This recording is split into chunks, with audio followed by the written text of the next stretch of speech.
At the moment, my green screen is misbehaving, but that's because I have not yet set that up. So let's get that going. YouTube's still loading up. Not that one. That one. And that one. Okay, so that should fix that. I also want to go over to the UpTubs to get the chat. YouTube Studio. Content. Live. Age of Wonders. That link. Aha! Managed to get it without hearing me talk. I think that might be the first time.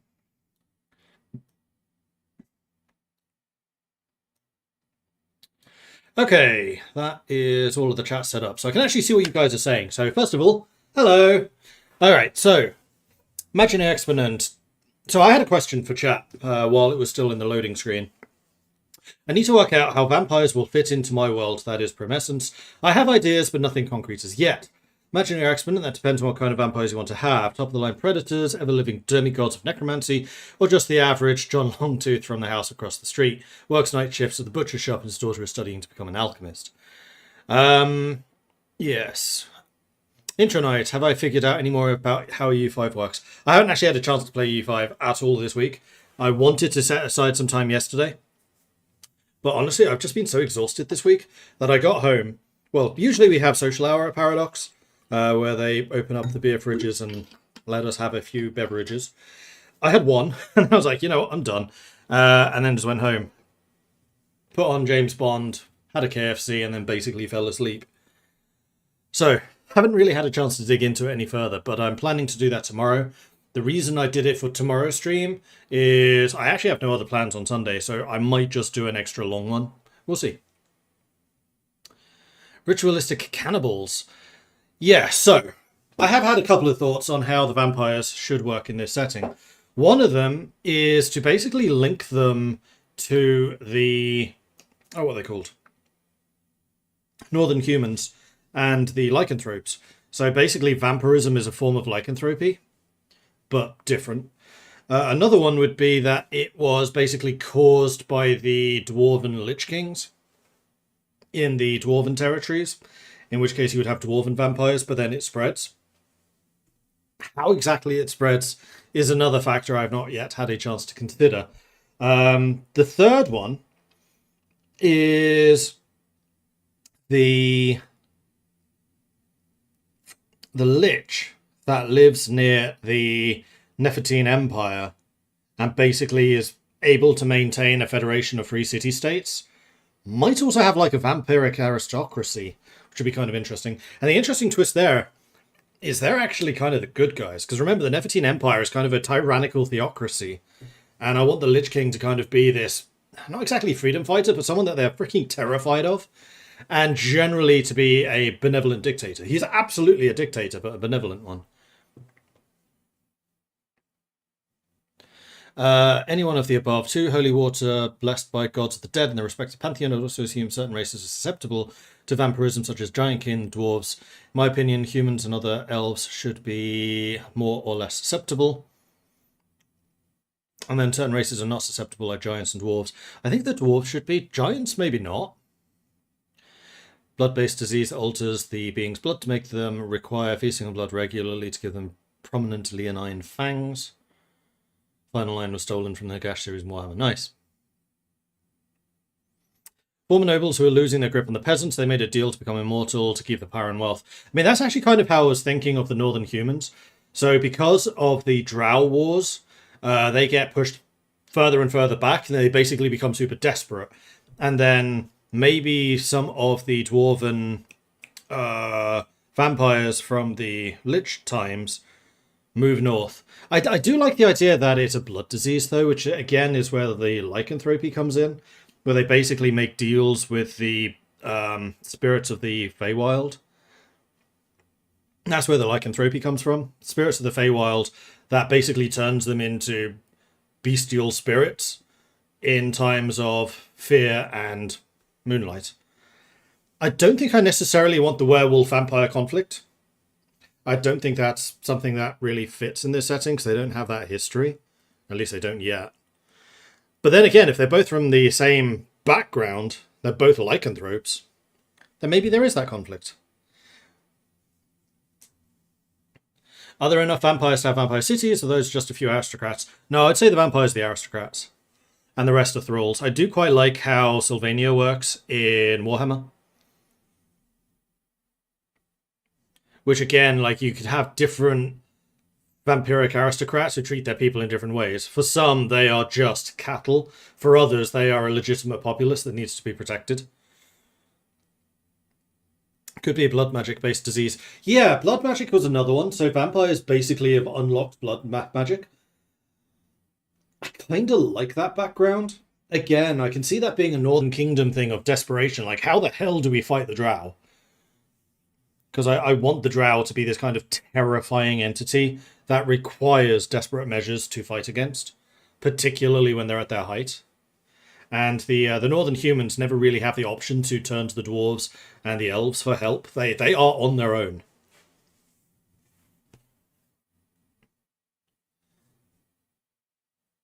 Yeah, I kind of like the blood magic aspect, actually. So you have some of the northern humans turning to the spirits of the wild, and then you have other ones who turn to basically necromancy. Maybe even have the drow having a form of necromancy, which they then corrupt. Vampires in Warhammer came out of the Nekakaran undead wars and were aristocrats that took a potion to become vampires. Interesting. I like the blood magic vampires, at least like the early vampires being blood mages. That's kind of cool. But I think we're still going to stick with the northern humans.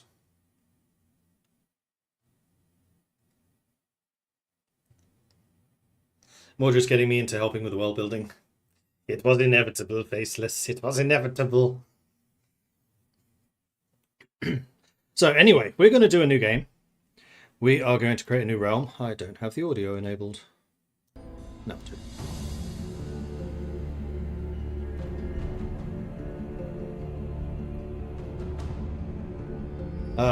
Map size, medium. Players, 5, because we're going to want above and below ground. I'm not sure it's possible in this, but I kind of want the vampires to not be vulnerable to sunlight.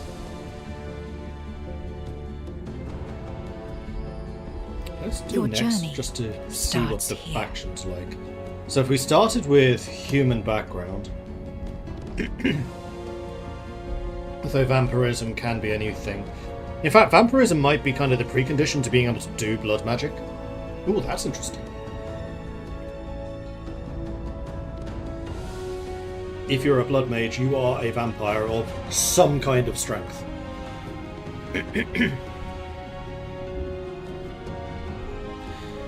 They took a poison and then the ritual. They took Sphinx venom to die, then raised as a vampire by the ritual, which was first made by Ark in the Black by accident when he was trying to save Neferata. Interesting. Not going to bother with the traits just yet. What is their origin culture? So the dark culture has been redone. Cult of Tyranny. Your people value strength. Tyranny is a virtue and a privilege for those who prove their might. Units weaken status resistance through Aura of Tyranny and exploit vulnerability. You can capture heroes to control free cities through hostage diplomacy. You have 1 less Whispering Stone. City stability when executing heroes in the prison. Unique city structures provide greatly increased gold at the cost of stability. Or the Cult of Death. People are familiar with death. Sacrifice is the norm and the tool for the Overlord to use. Units get power when friendly or hostile units are slain through the power from death. Heroes in the crypt can be turned into embalmed sacrifices. Embalmed sacrifices can be used to build powerful structures or the morbid sacrifice.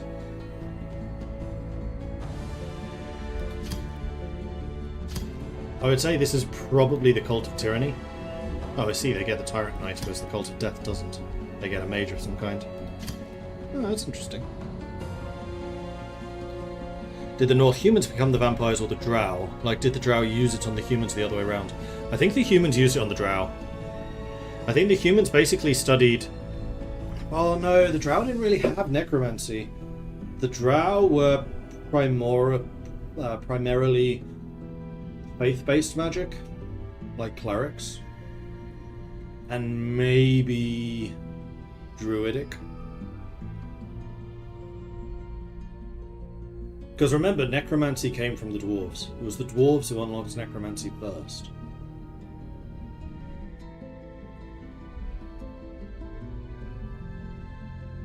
But then this is all magic that kind of came about later, when there would have been travel between different nations at this point. I don't think that trade would have been widespread, but it could certainly have happened. And if there was a group of cast out dwarven lich lords who ended up in the human lands. Ooh. Kinda like that. Let's have a lich lord that started into vampirism. He moved up to the territories of the North Humans because it's basically a wild frontier. And maybe he heard that this war was going on against the Drow elves, and that basically there were no rules. So he was basically free to do whatever experimentation he wanted, and that led to blood magic. So our ruler will be a dwarf, but our people will be human. I kind of like that, actually.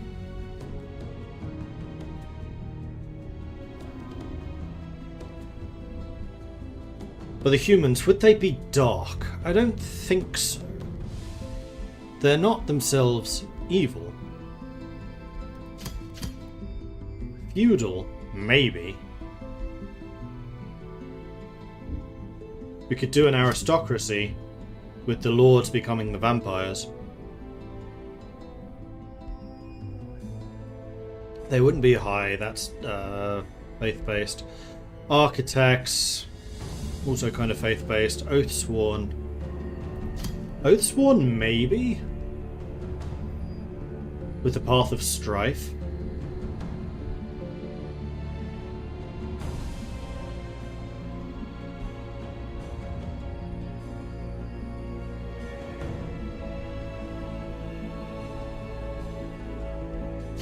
Barbarian, maybe, but I kind of feel like that's more the lycanthrope path, or primal. Reavers, technological, which they're not. Industrious. There's the dwarven background, but the people themselves aren't dwarves. And then mystic, but these are humans, they don't have innate magic. It's either going to be Cult of Death or Feudal.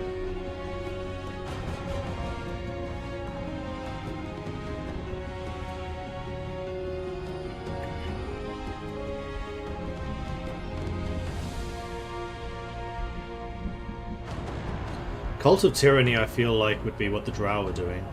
I don't think that's what the humans here are. I think they're probably feudal. The aristocracy background.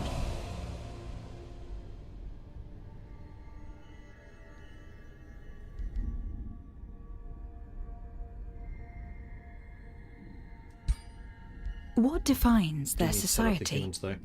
So, what human traits do we have? They ordinarily start with defensive tactics, adaptable, and fast recuperation.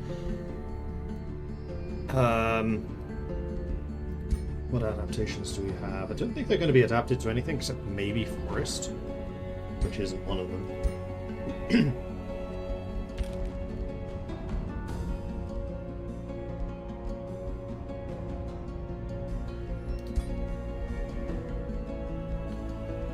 I need to kind of remember what the lycanthrope human were.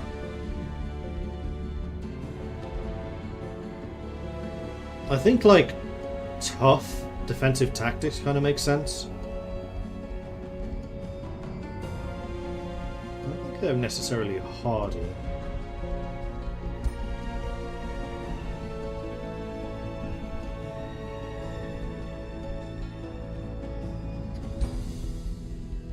Don't think they're mounted either.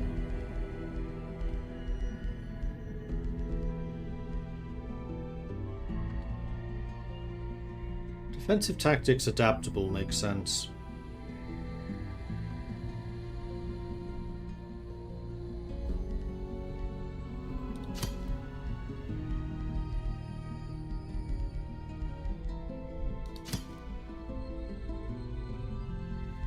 Then your one is recuperation, which I don't think. I think these are probably going to be tough. Although defensive tactics and tough basically are dwarves.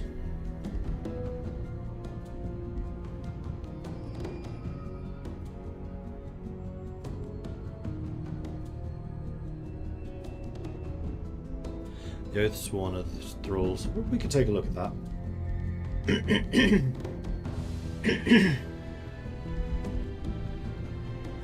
Could be ferocious. You know what? With that sense of desperation, I think ferocious kind of works. Ferocious, defensive, and adaptable. I kind of like that.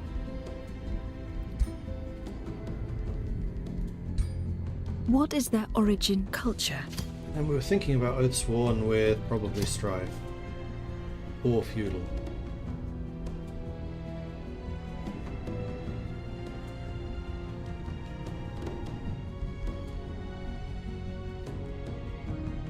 No, I don't think so. I think Feudal is just the better fit. With aristocracy. What defines their society? Ooh, that's going to be a good question.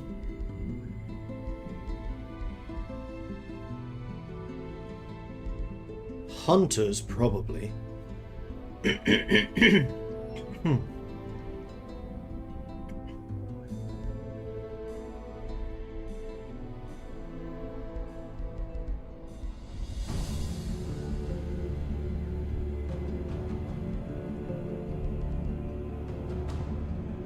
Vision of Ruin.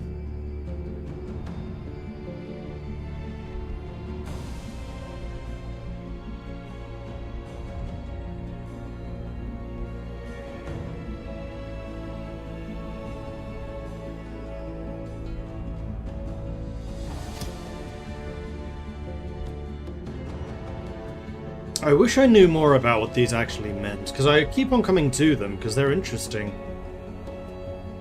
But, like, Vision of Ruin, Shadow Affinity, is that they are going to bring about death, or they're expecting everyone to die? Same with Chaos. Are they the ones who bring war about? Or is this to bring about great change to the realm? No, this is them doing that.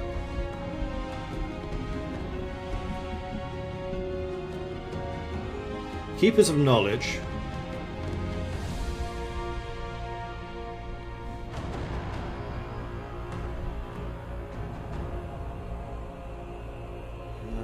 So, powerful evokers, they do have that magical heritage. Because they're being taught by the Dwarven Lich Lord. Which, remember, is a form of arcane magic which humans can learn. You know what? Yes, I think powerful evokers does make sense for them.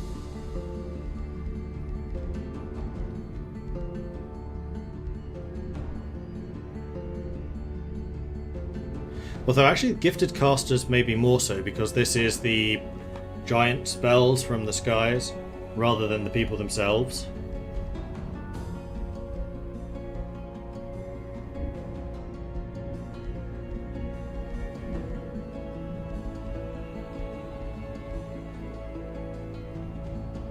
Humans do tend to have a lot of settlements.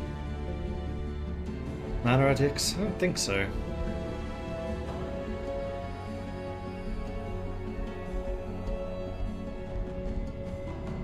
Reclaimers, maybe.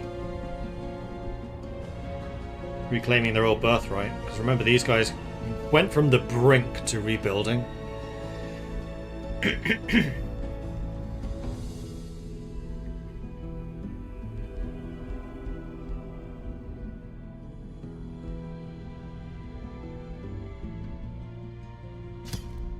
Yeah, I'm going to do Powerful Evoker, Reclaimer, or Settler.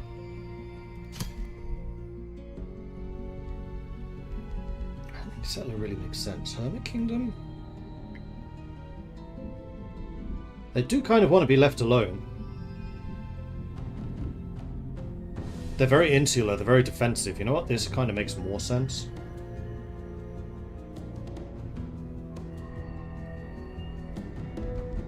Yeah, I like that more. So do I want Powerful Evoker or do I want the Spellcraft one?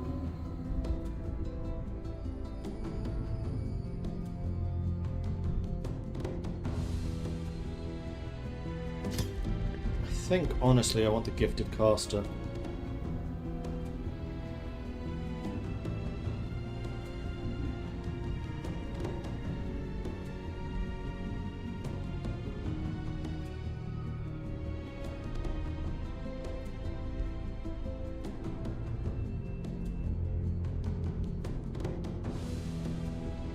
Because again, this is the Lich Lord's doing. And he is quite powerful. Man, we're going too mystical. Huh. Choose your first tome of magic.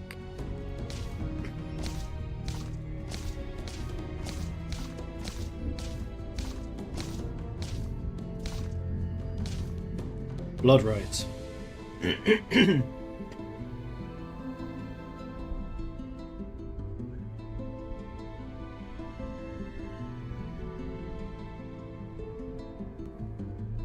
You know what? No, he was teaching them blood magic. What We're not going to defines do their Gifted Caster, society? we're going to do Powerful Evoker. Choose your first tome of magic. Because that goes well with the Blood Cultist, I think. Battle Mage unit that bleeds and stuns their enemies and can empower themselves greatly for one turn before dying. Rite of Bloodletting. Target friendly unit sustains 5 unblockable physical damage, then they turn all enemy units within 2 hexes. Then all enemy units within 2 hexes gain damage and bleeding. Life Leech. Target friendly sustains 5 unblockable physical, but all adjacent gain strength and lifesteal. Base melee attack of enchanted units, +1 physical. Striking units with bleeding heals them. Okay, that's kind of interesting. Because you make them bleed with that, and then your friendly units are healing. Sanguine Focus. Magic attack of enchanted units gain physical damage, and they have a chance of inflicting bleed for battle mages and support. Carve profane sigils onto the flesh of the race, granting them +5 hit point regen on the world map. Ignore status resistance per stack of bleeding on the target. And their special unit building is the Blood Altar, which gives them more draft and draft for farms, which actually kind of makes sense. Yeah, Blood Right. Absolutely. What is your ruler's origin? Okay, so we now have the Elder Vampire as an origin.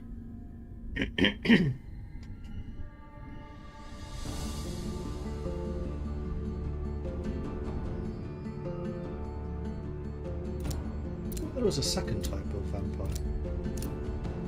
Apparently not. There was. I thought there was. So the Elder Vampire Pureblood, which is just a pure vampire, or Elder Vampire Hybrid. And we're choosing the hybrid, because he's a dwarf. Reveal yourself. Well, first of all, I changed my race.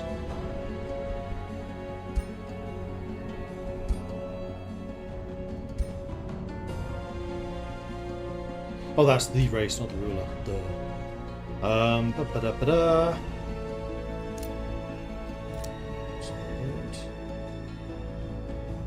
Change your worship.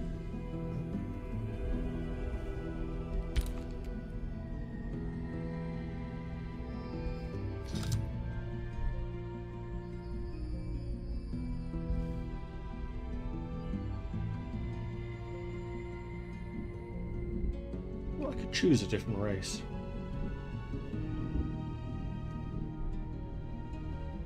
Can't I? Thought that was the whole point of the hybrid.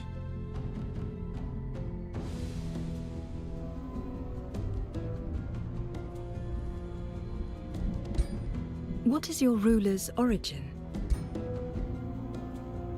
Yeah, Pureblood just has the like classical vampire look. What is your ruler's origin? Reveal yourself.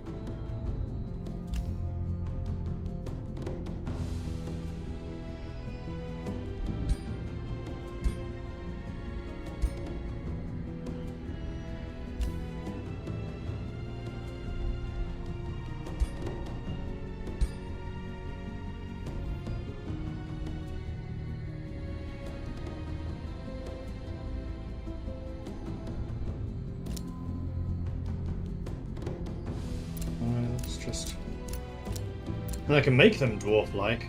That's not what I meant.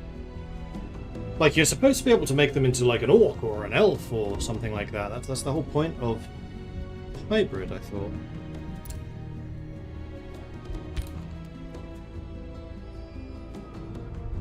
But apparently I'm wrong. They can only be human. If you are yourselves human. Ah! You're right, it is. Wish this was just a drop down.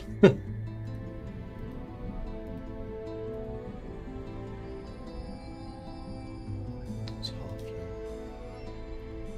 A dwarf was there at the start. That's human. There's dwarf.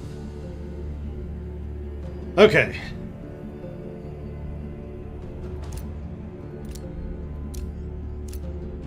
Tall for a dwarf.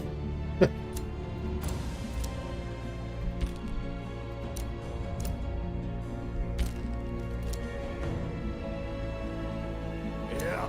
Uh-huh. Uh-huh. I think we're going to make you relatively small.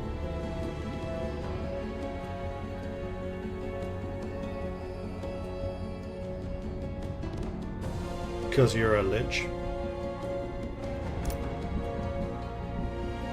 Super pale. Skin deep core.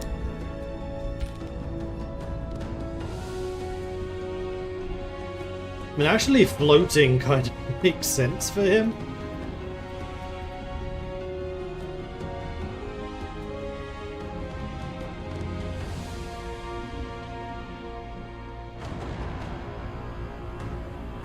That one.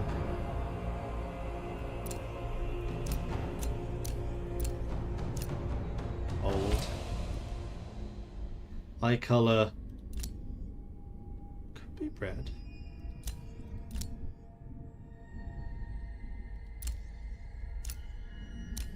Glowing red. Even better.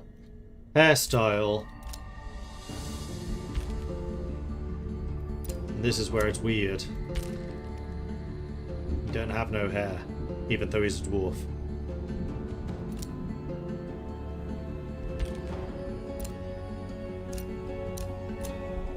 Let's get rid of the cloak. Silly.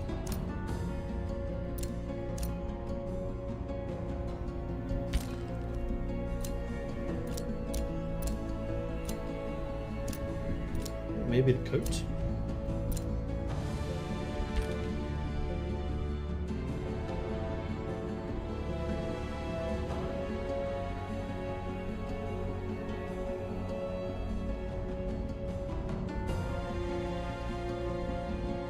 There we go.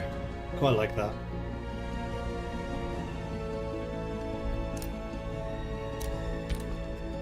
What's our symbol gonna be? Skull?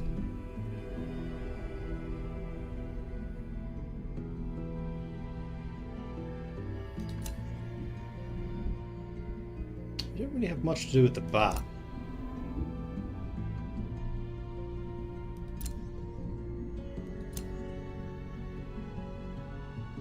Though I do like that one.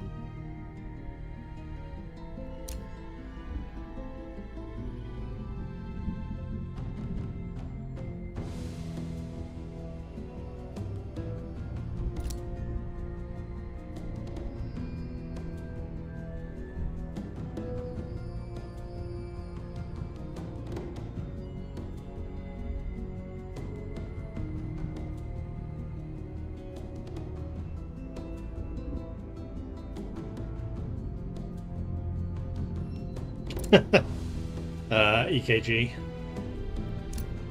Ooh, blood with power. There we go. That works. And what colour? I mean, red is the obvious one, but I think it's a bit too obvious, maybe.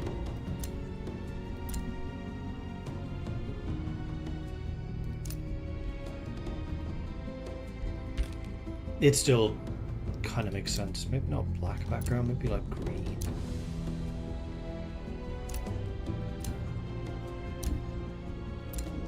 That's horrible.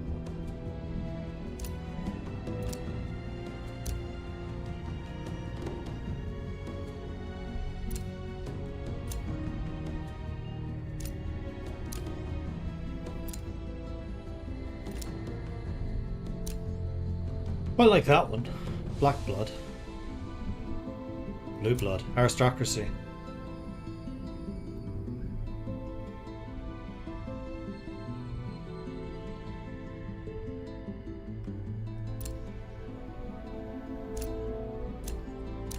I think that one still looks the best. We're going to stick with that. Okay, then the race. So these are just regular humans, so we're not going to change those at all. They are quite pale, because they grew up in the Feywild. Body shape, normal. Voice override, normal. Physique. I would say that they probably are a bit short for humans. I think that works. Armor color. We'll go for dark, that's fine. Hair color. You can see any of their hair. But I would say probably quite dark.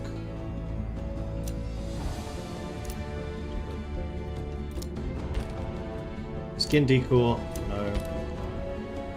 Horses.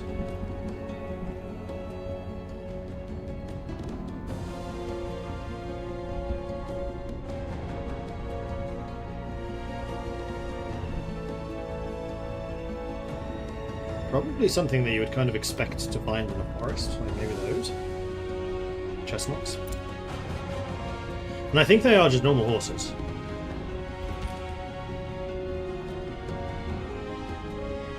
Carnita coming in with a 51-month free subscription. Thank you very much for that. I hope this stream only sucks the appropriate amount. Have a great weekend, all. Thank you for that one.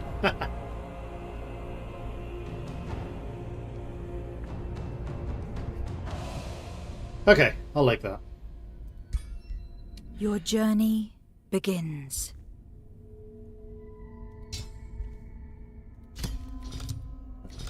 Midnight Lord.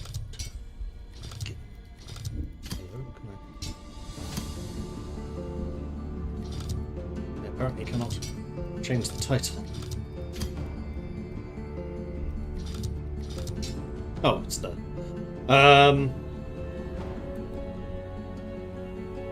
Elder.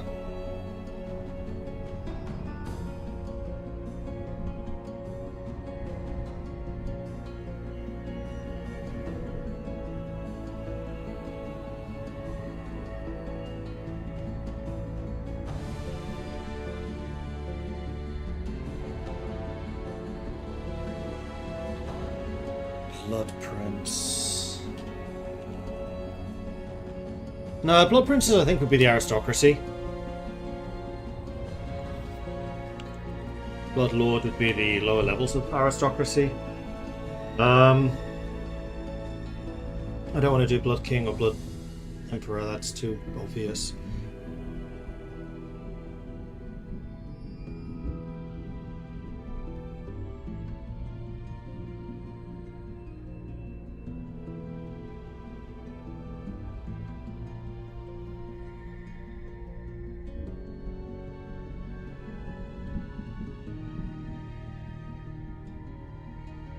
Elder Sire wasn't too far off the mark there. Blood Sire? I think the Blood's just a bit too on the nose, though.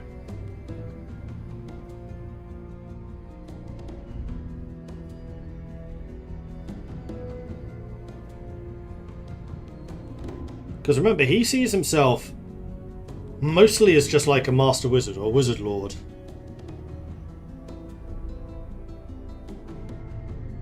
Arc Lord. There we go, Arc Lord. And then we need a name, and that is where I'm going to turn to ChatGPT to give us a hand. We are going from Essence.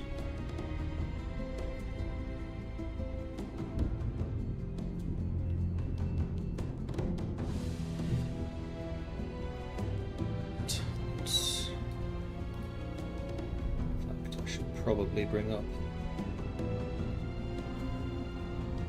the World Builder stuff as well. World Anvil, rather.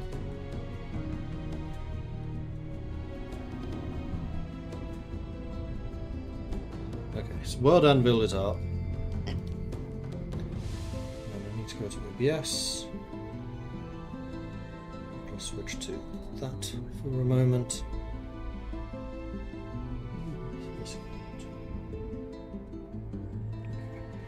I know that there's a little bit going on up there, but I think that's just because the quality of the light in my room at the moment. Not a huge amount I can do about that.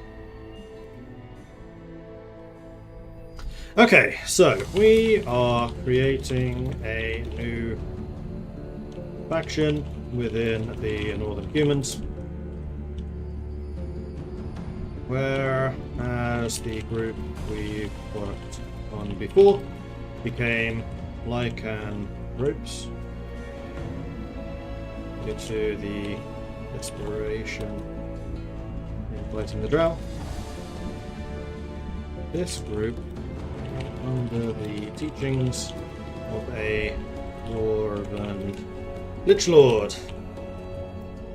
who unlocked our blood magic. Ooh, you know what? These guys being human actually makes a ton of sense. Because remember, the common ancestor of humans, elves, and gnomes is that they were Jinn, who are highly magical. So the fact that this dwarf, who had to kind of teach himself blood magic, moves to the human realms, where it's just natural.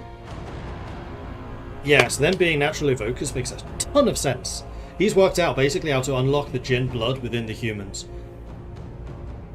Which also means that elves and gnomes could probably also be quite powerful vampires, but I think the humans would be the most powerful vampires because their latent blood energies are completely untapped. Because remember, the gnomes and the elves still have some, so it's basically being corrupted or diluted, whereas the human is still entirely pure.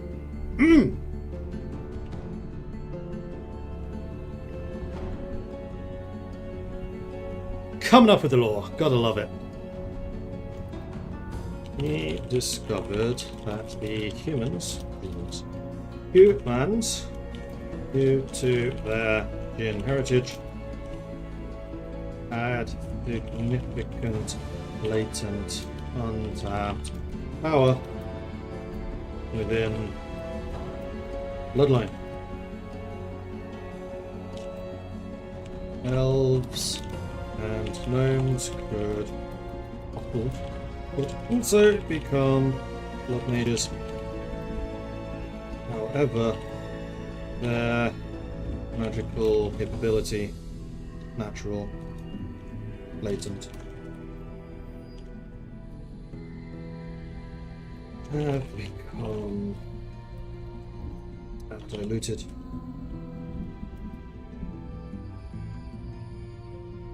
Thanks to their continued use of magic sorcerous means.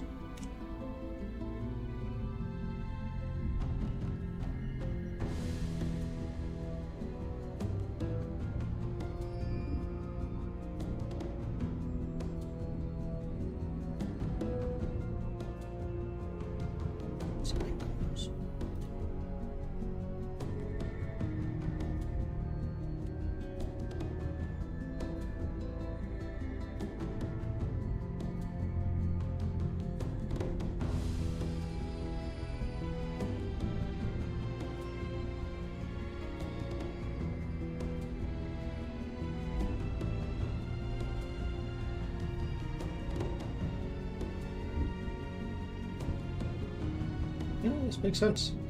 Elves inherited stable, refined sorceress bloodlines to also fix their magical expression. Magic was already crystallized, leaving little raw essence of blood.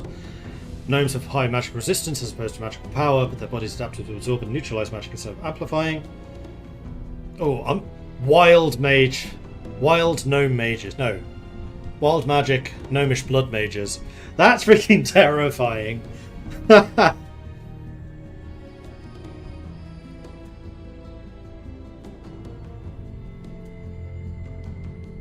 Blood magic here is not necromancy. Agreed.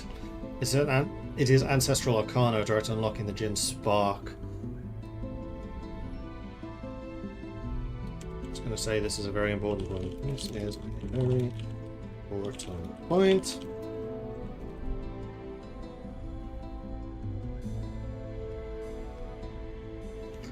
Blood mages age rapidly unless treated with preservation rituals.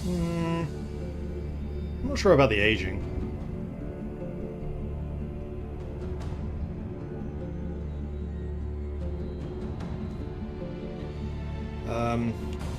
Blood mages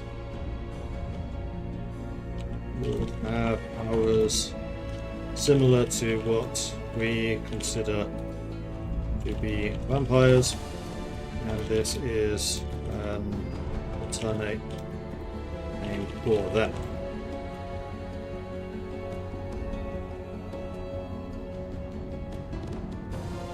Note: they do not have this online vulnerability.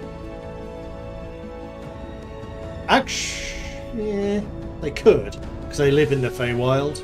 Nah, they don't.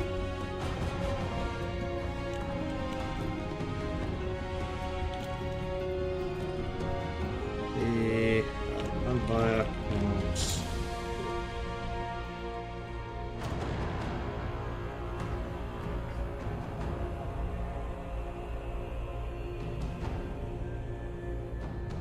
Thinking.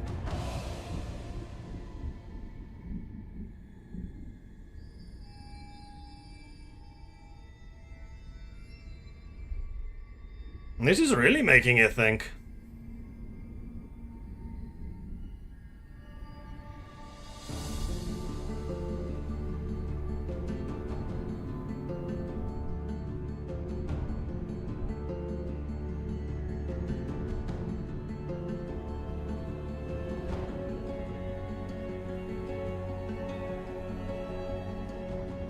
Poor hamster is really having to spin in his wheel at the moment. Oh, unresponsive. Vampires killed ChatGPT!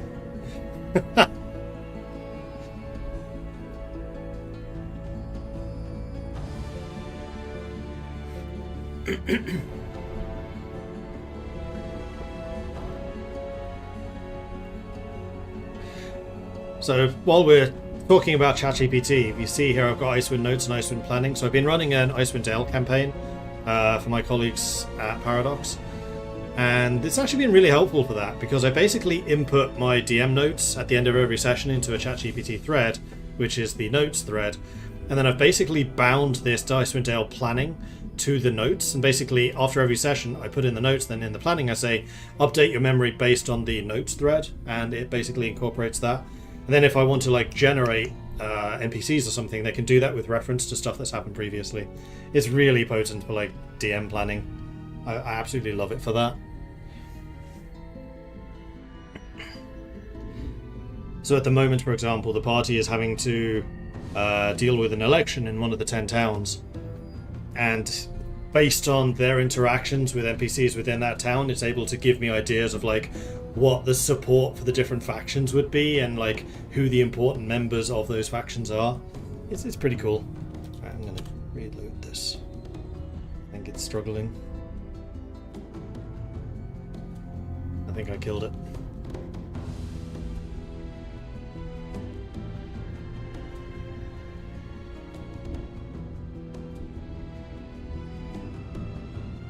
Oh, it had actually updated, it just hadn't printed it.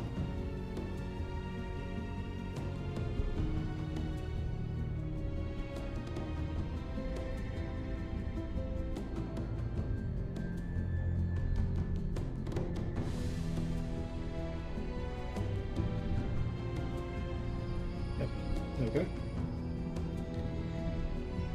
we go. Biological aging and less preserved by ritual, emotional volatility and social stigma. You know what? The aging can be counteracted by the magical blood thing. And them having relatively... yeah, okay.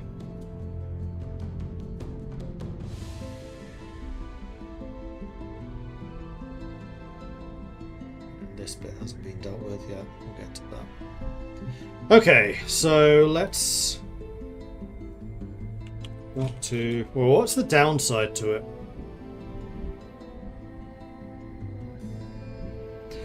When did we come up with the idea that it was the dwarves that discovered necromancy? So the dwarves were the ones who discovered arcane magic, so that used by wizards. Because the elves and the gnomes were already able to do sorcerous magic, but the dwarves having no latent magic in their bloodline whatsoever, discovered arcane magic, and then a part of that was necromancy, where they effectively severed the veil between the mortal realm and the Sea of the Dead, which is what necromancy is you're basically plucking souls directly out of the Sea of the Dead, and caused a massive civil war, where you had the rise of the Dwarven Lich Lords fighting against the regular dwarves, and this is part of the reason why dwarves don't particularly trust mages, because of the archmages and then the Lich Lords as they eventually became. And so this guy that we're currently working on was basically one of the exiles from that conflict, who ended up in the Northern Human Realms.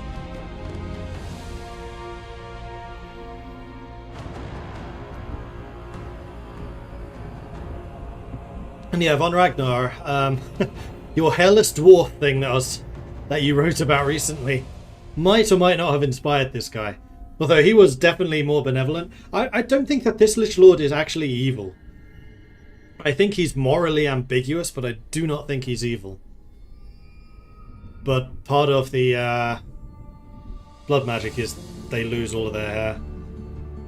Although why this dwarf can do blood magic, which I don't think he is a blood mage. I think he has taught the people around him how to do blood magic, but he himself is a lich. As in a practitioner of necromancy, as opposed to of like necessarily undead.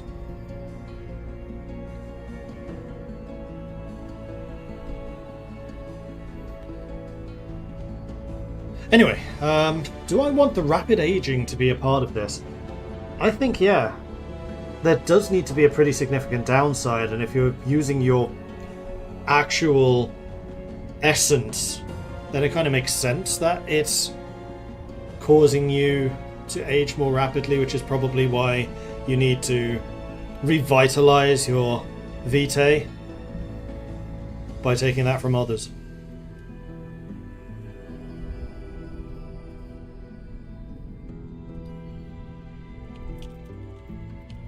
Of the rapid aging. This could be why they need to consume the blood of others to revitalize their essence.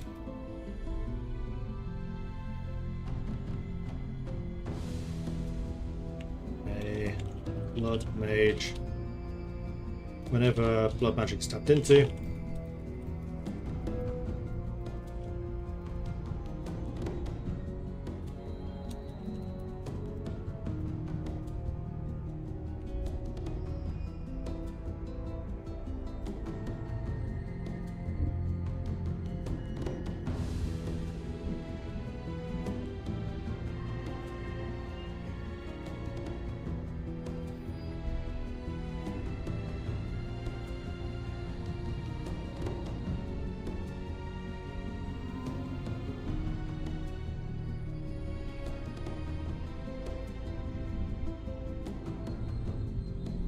GPT is struggling today.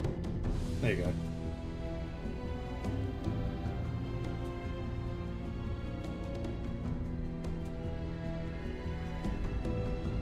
Yeah, this is an important point.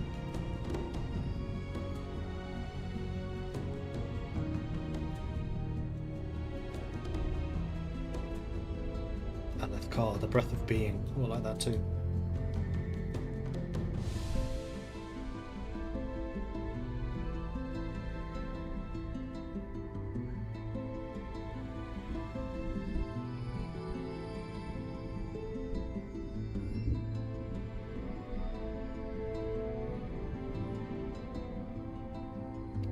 This is cool.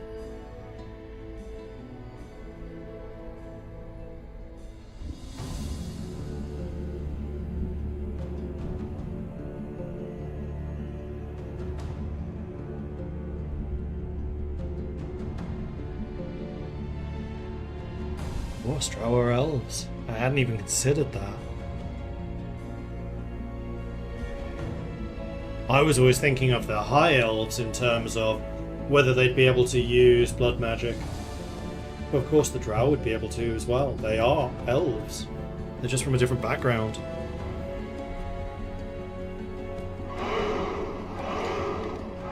Bifrost MR, thank you very much for the follow. Welcome to the channel.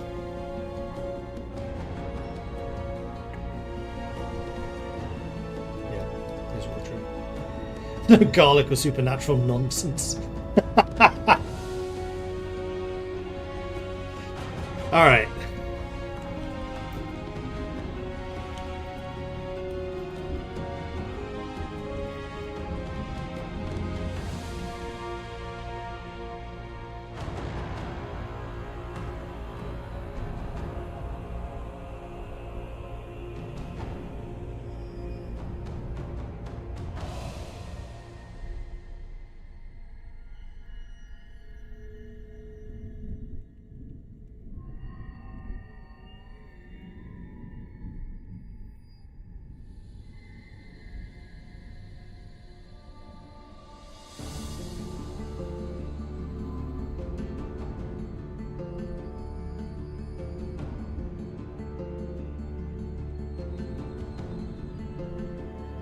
Give suggestions for his name.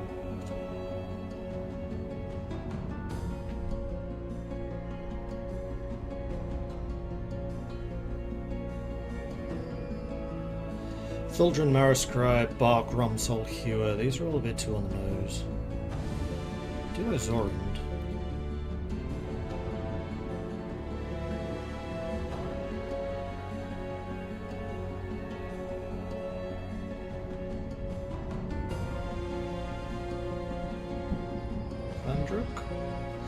Vandruk of the Even Archive.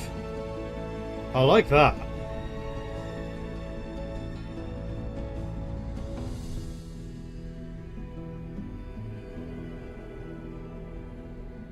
Vandruk of the Even Archive.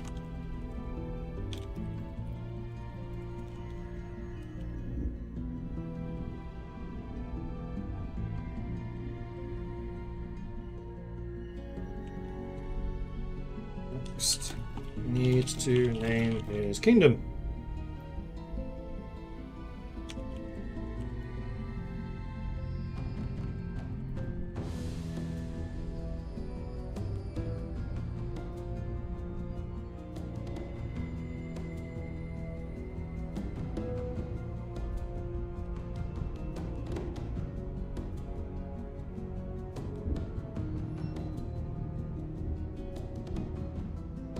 Aristocratic vampirism, ancestral grandeur, and northern human heritage without undead or necromantic.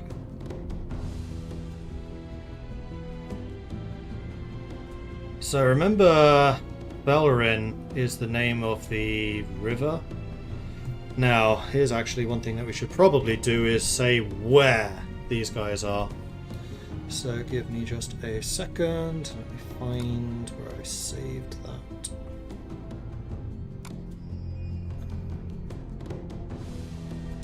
Here.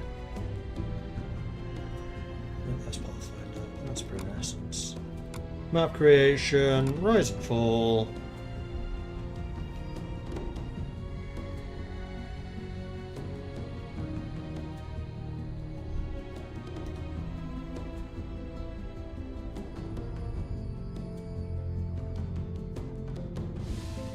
And funnily enough, I think the last time we did a proper world building session we were trying to determine where these undead would be. And look here! This is the group we're talking about. So I think that we said previously that NH5 is the lycanthropes. So it's probably one.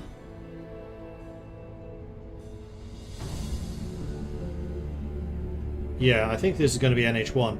It is like the most ancient remnant of the northern humans, which was effectively their capital. So he managed to take that over, which is quite impressive. This would have his realm.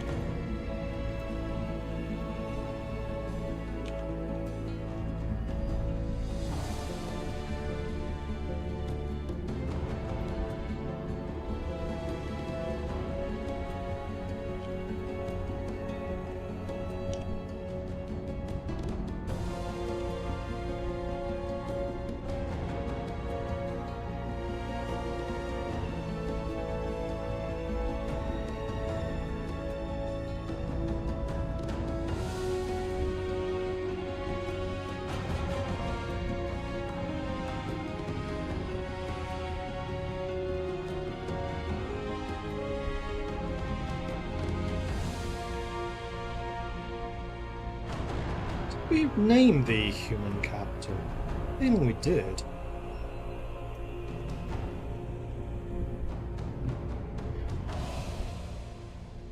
Vrinheld, the high fortress of ancestral Vrin. Quite like that. See you, Trinite.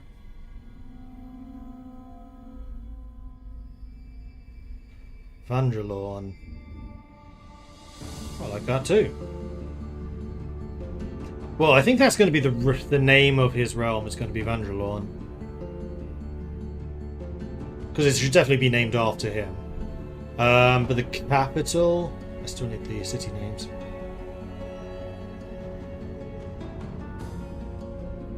So I think the realm will be Vandralorn.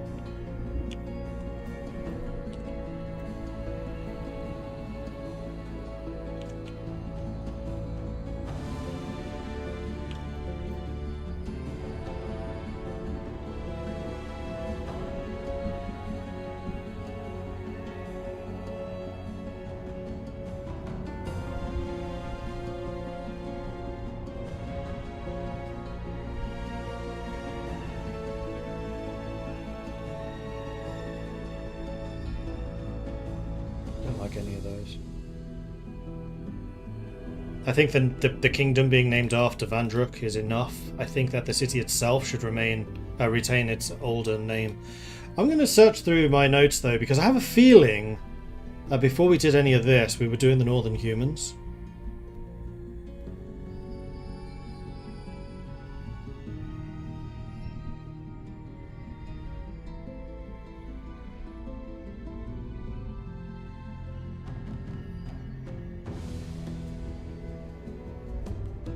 Capital city, Famar, Famaric. There's my picture.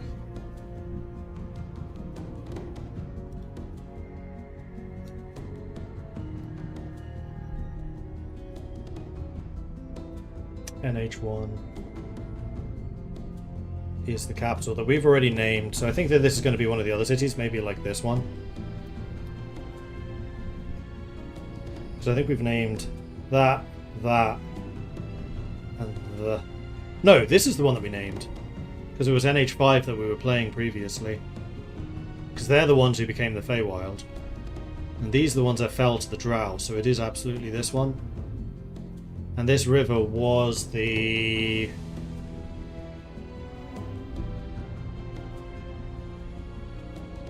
Feywin.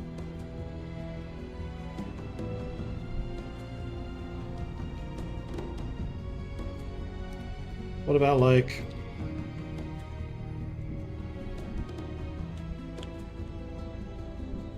Vanheld?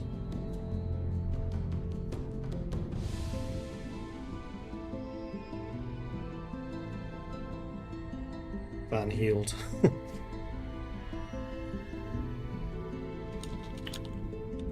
That way. Vanheld. Inhaled. I think Vin is better. Inhaled. Capital.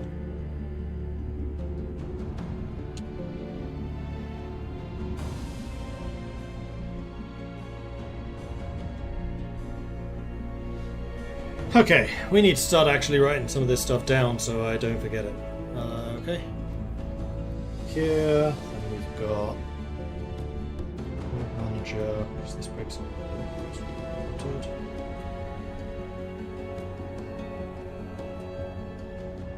Ah, how do I normally organize this? Yeah, it is this. And then we have geography. Towns and cities.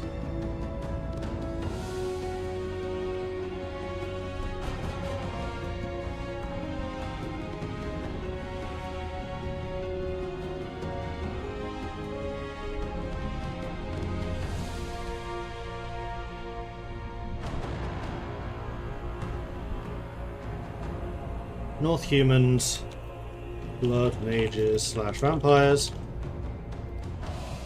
Famaric becomes, what do we call it? Vinheld.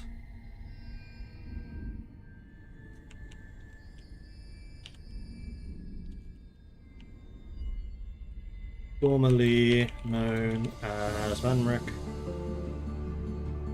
Amaric.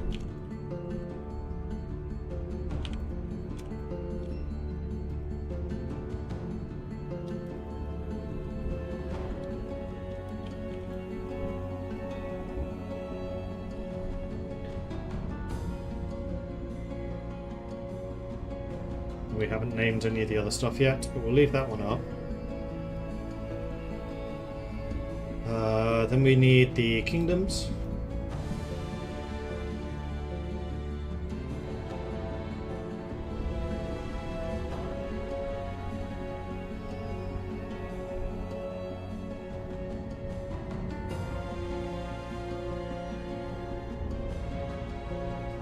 Which we did actually start naming here.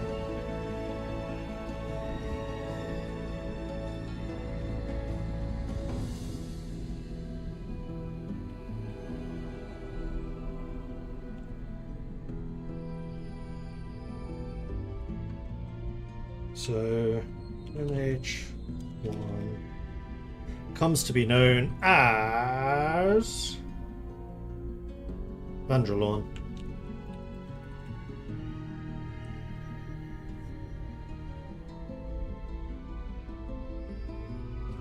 And then we have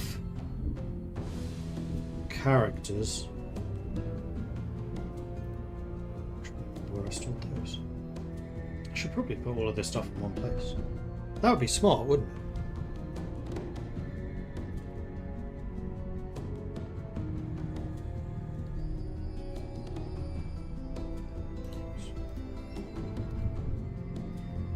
But is this just a collection of random names? Oh, this is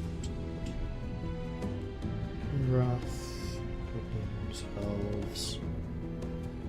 Ba-ba-ba! Northern humans. Whoa.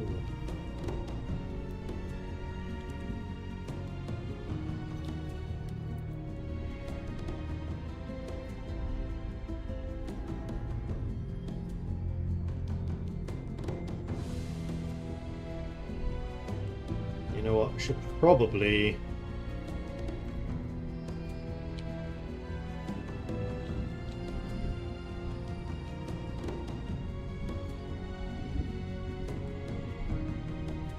clarify.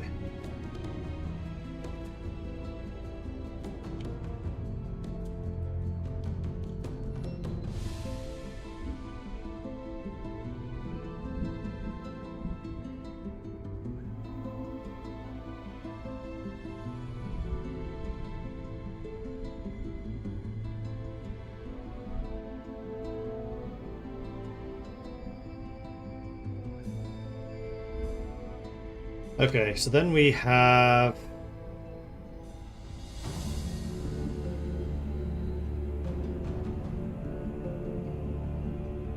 what's his name? It was Archlord Vandruk of the Evon Archive.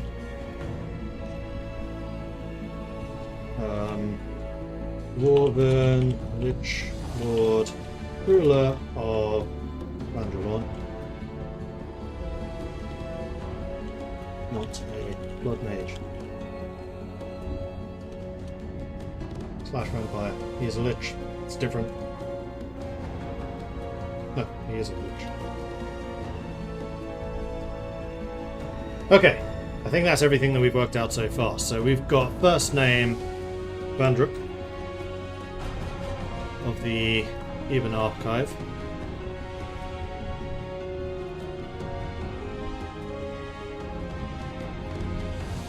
Everything's hard. Race name is Vandralorn. Throne name was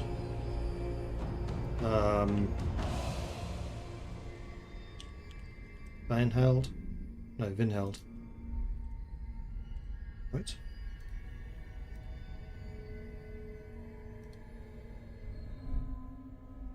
Yes. Okay, ambition.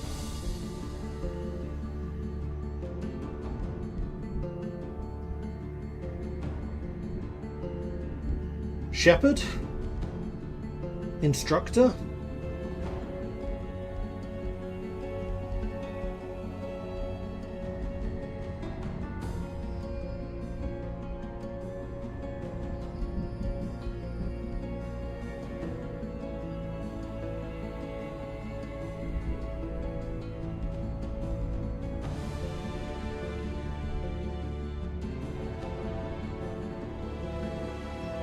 Steward. Because remember, he's a isolationist.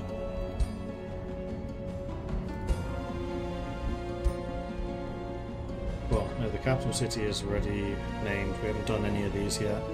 AI behavior. He's an isolationist.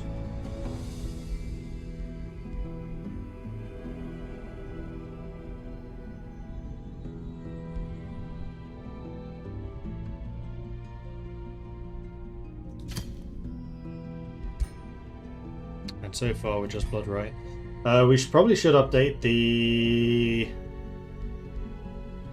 Wood Elves and especially the Northern Humans with their stuff, but we can do that later. Okay, that's that sorted.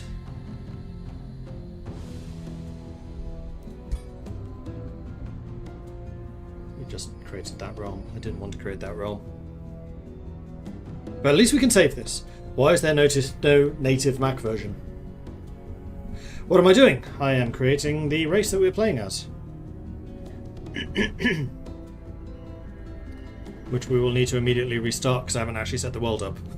I jumped straight into the race creation, having forgotten that there is actually a button which is purely race creation. That's new, so I feel vindicated. Right,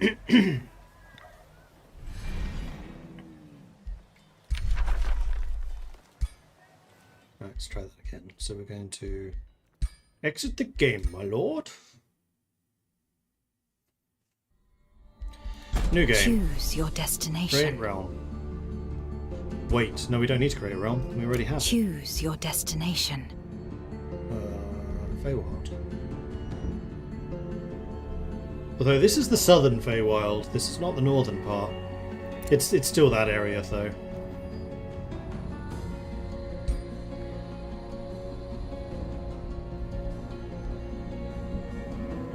Your journey starts here. And then we are Commander of the Even Archive.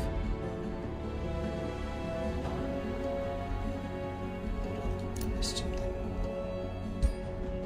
Choose your destination.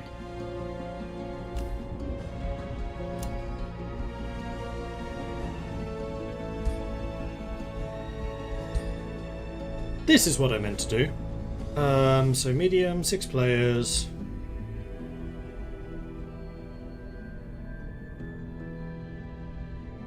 I need to remember who on earth these people are. So you're the ogres, or the Verbeeg. You're the forest gnomes. You're the wood elves. You're the drow.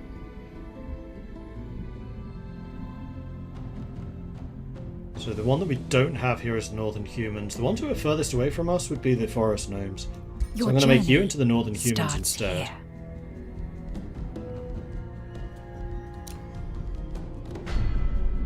Your journey starts here.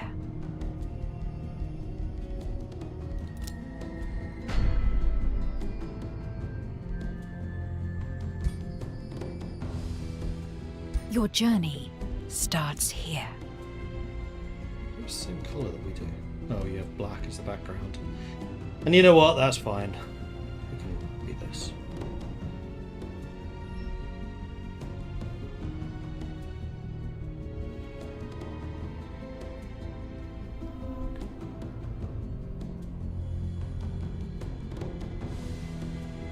Yeah.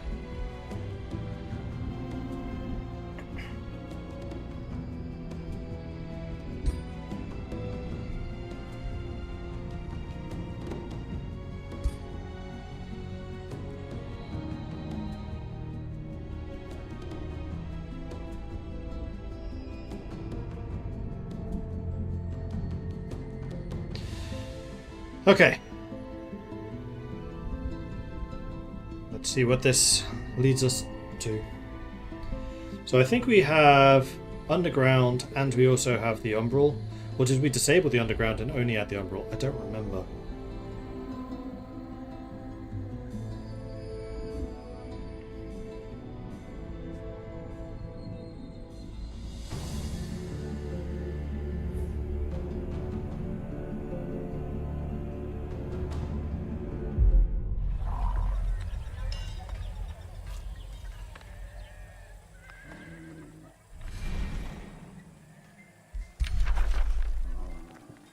So we start with right of bloodletting and core militia. Cool. I am, however, thinking that with the dark overhaul, we probably want to... Sorry. Everything has to be perfect! No, I'm not surrendering. I'm going to exit the game to main menu, because I need to make a change to the Drow Elves. Now that the dark thing has been added, I want to make sure that they have that. Choose your destination. Can I just... Actually. Your journey starts here. Custom... Rebirth. Edit. What is your people's form? So you are dark, What is and you their are cult of origin tyranny. culture? I just want to make sure you have that locked in. What defines their society? Yes. Choose your first tome of magic. What is your ruler's origin? Was the term roots? I think it might have been. I'm not changing anything else. Yeah, I'm fairly sure it was roots. Your journey begins. Your journey starts here. Okay. Choose your destination. Custom. Feywild. Oh, there's two Feywilds now.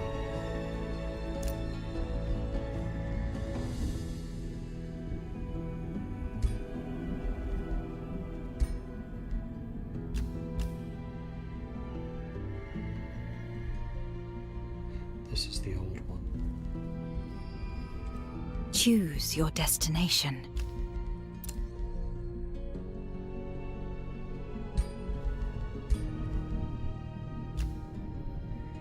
This is the new one. Your journey starts here. Playing as Vampire Clean Archive. Okay, now we can play. Are Drow like underground elves in this? No, they're like umbral elves. The underground is purely... In fact, I haven't really used the underground because I think it's just really unrealistic having a mostly subterranean race, because it's just so freaking difficult to actually mine out and establish cities underground. Why not just build on the surface? It just feels unrealistic to me. But the umbral connection is like the corrupted Underdark. The umbral area is more like the Underdark, which is a thing that exists, but it's a natural formation, it's not a cavern. The Underdark in this, basically the Feywild, is a forest that has been inundated with magic, which means that it grows incredibly quickly. It is basically just chaotic life, is what the Feywild in this is. Which means that they have a really high canopy, and beneath the canopy, light basically cannot penetrate. That's the Underdark. So the surface in this, under the Feywild, is the Underdark, where all the roots, funguses, spiders, and all of that stuff lives, just because sunlight cannot penetrate the canopy. So you have the Wood Elves living up in the canopy, and then you have the Drow Elves living in the Underdark.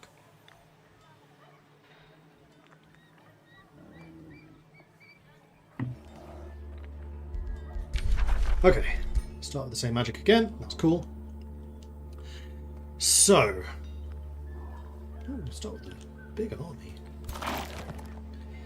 2 bannermen, which have heals, a defender that defends, and an archer that shoots people, and they are all belonging to the city of Vinheld.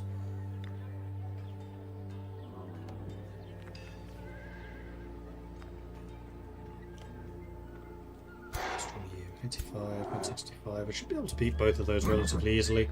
Let's also start exploring down the road.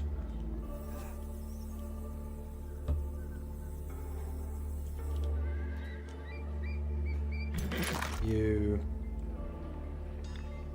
I guess head over here to fight them.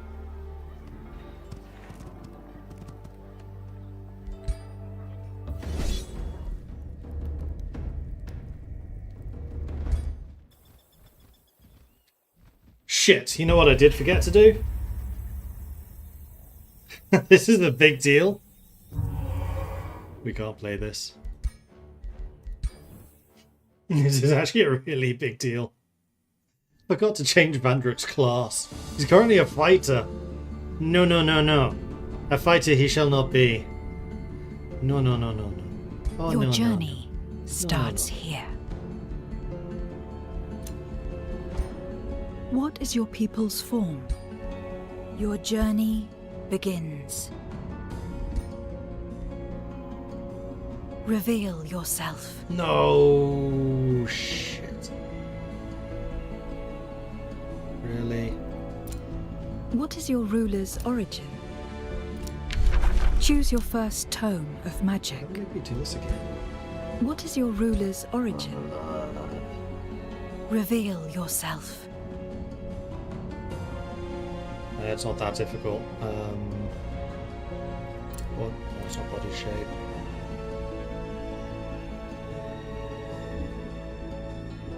That is dwarfism. No, that's clearly not dwarf. That's human. That's dwarf. And he is uber pale with no hair. No hair. He had the magical red eyes.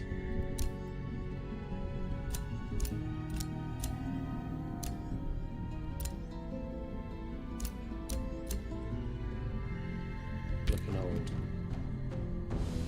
Not a warrior. He is probably a ritualist.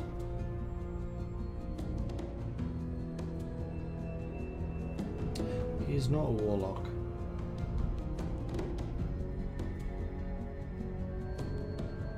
He's not a Death Knight either, he's not a Spellblade, he's not an Elementalist. Yeah, I think he's a Ritualist.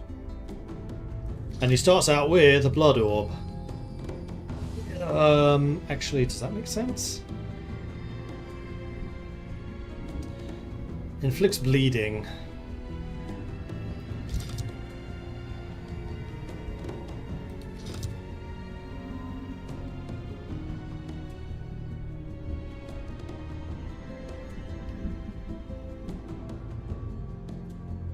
Yeah, we'll give you the Staff of Blood. Thematically, it makes sense. Why are the DLCs of this game so expensive? It reminds me of Paradox. Have a look who it's published by. Your journey begins. Your journey starts here. Okay, new game. Choose your We'll get there this destination. time. Probably. It's going to double check that this has the right actions. You have Roderick. Your journey starts We here. are going to be playing ourselves as Vandruk.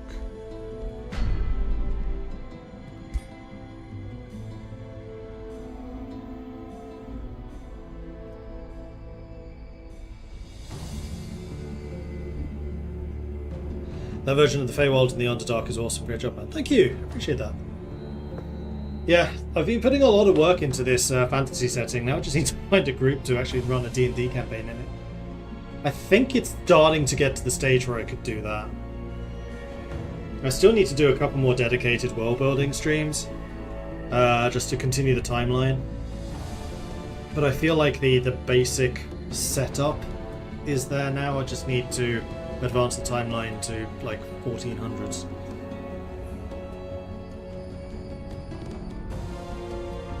Yeah. Let's try this again.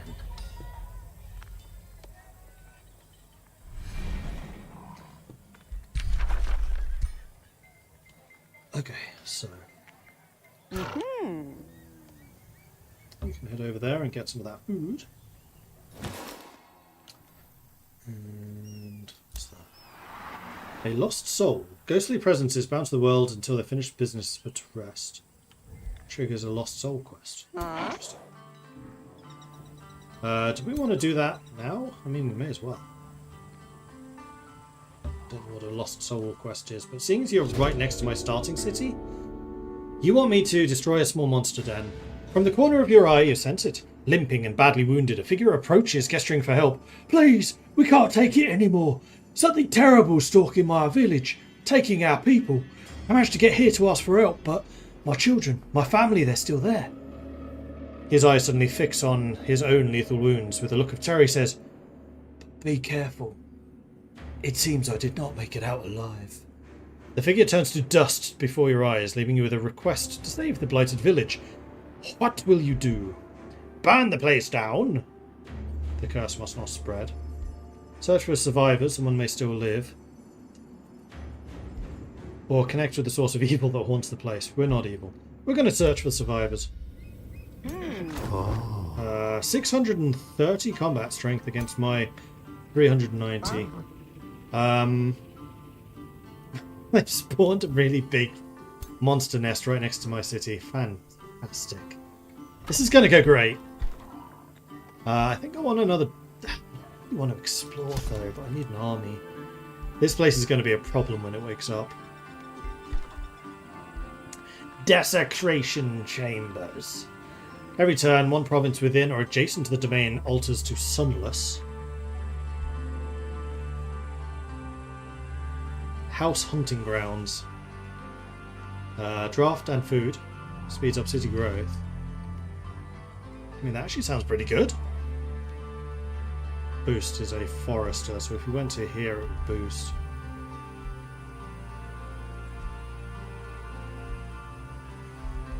I still think we're going to do this one. And then arcane research, so we can get the flesh-carved runes, which is the regeneration on the world map, minor race transformation, sanguine focus,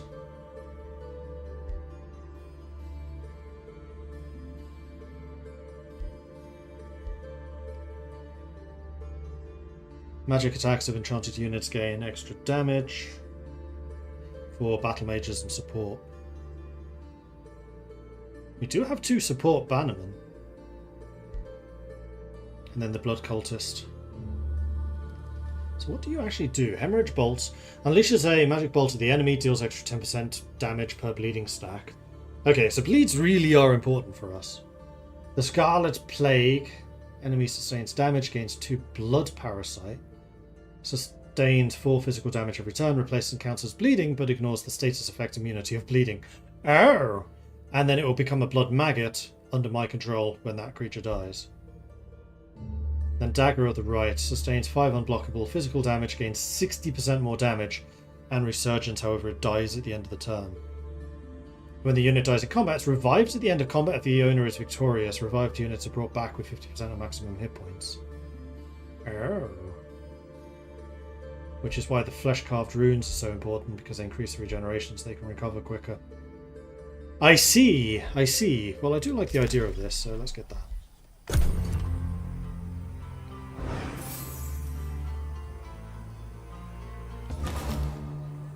Turns until that becomes relevant.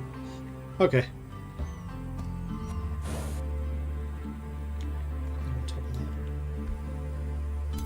Strong, 180. I think we can take 180. 2 tier 2s though. This is definitely a nastier area to start in than the previous game. Oops.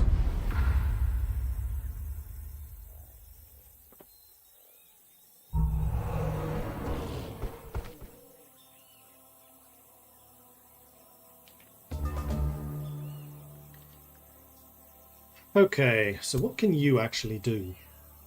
Siphon Blood. Deal damage to the target unit and heal for 50% of the damage dealt every 3 turns.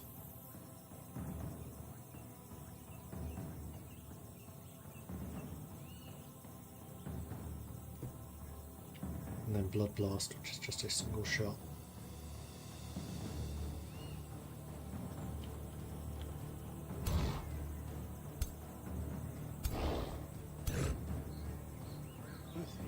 Relatively strong.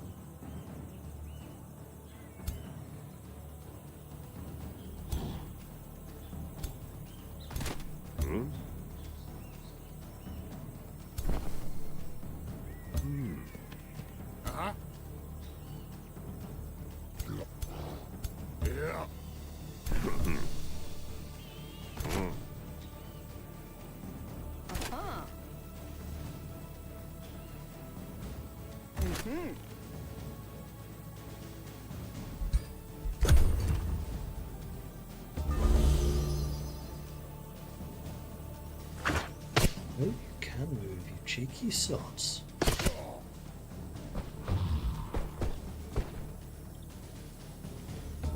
Okay, see how it is. See how it is. What can you do for me? Soothing Standard, which gives a bunch of temporary hit points and morale. You can actually shoot. Aye. I think the first thing we need to do is just unload into you.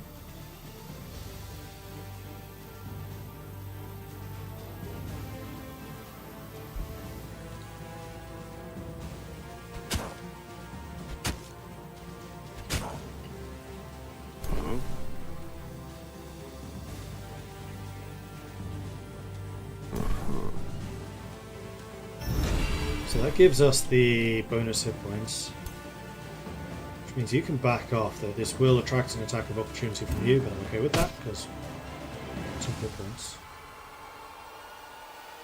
I could even cycle as well.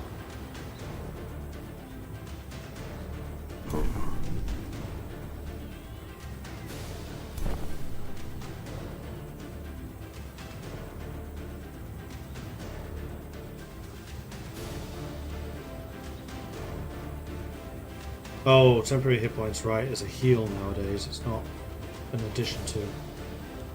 So I did things in the wrong order there. Never mind. I'll go ahead and shoot them. And what I think I'm going to do is I'm going to put you next to him. To keep him stuck there, because he's a charger, I don't want him moving.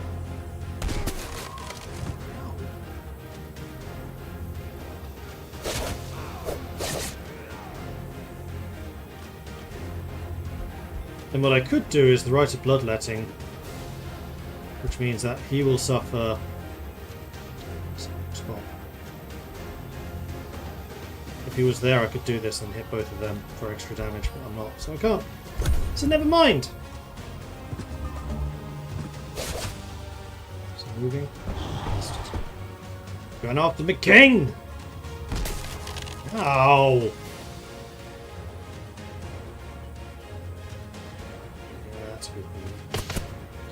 Well, actually, I think the main damage dealers I have right now are the bandmen.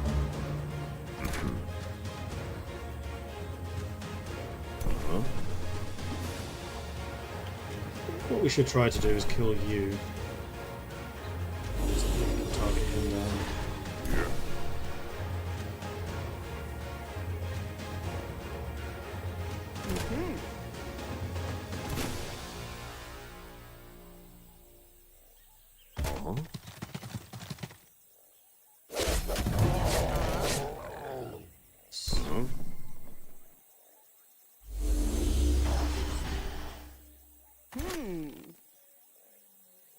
That's what I'm talking about.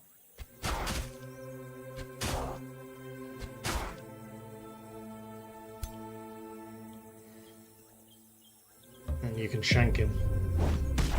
Ha! Killed by a wizard in close combat. How embarrassing. Did we just take an hour and a half in the faction creator? Maybe. Yes, definitely.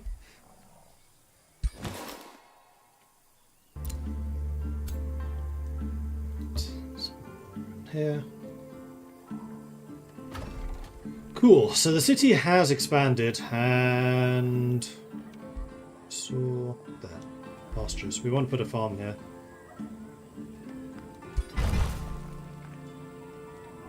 That is still asleep. And hunting grounds, right, needed the forester. So these are the two that are now boosted, so I'm wondering if I actually want to get the workshop first. Which will increase the construction speed so I can then get the house hunting grounds. I think that's probably a better way of doing this.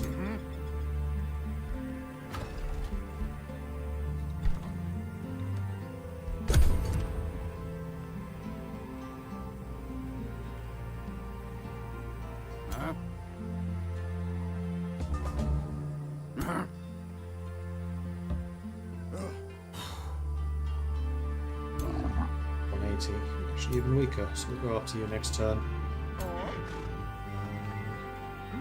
Go and grab this and then head down that road, I think. A little bit of research, always welcome.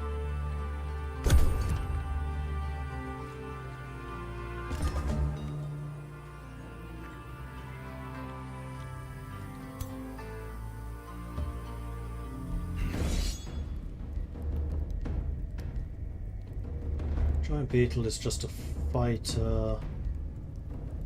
You're a flyer, so we need to be a bit careful about you. And then the butcher ogre just hits very hard, but is also a fighter, is not a charger.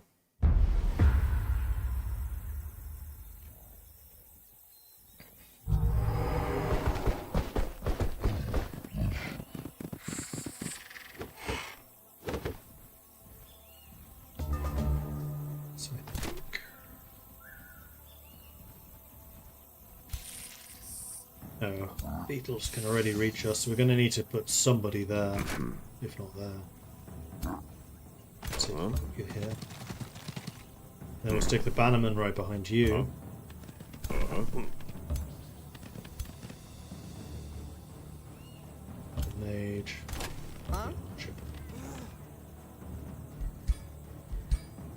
Bonuses from the war banner. Do you give something just adjacent?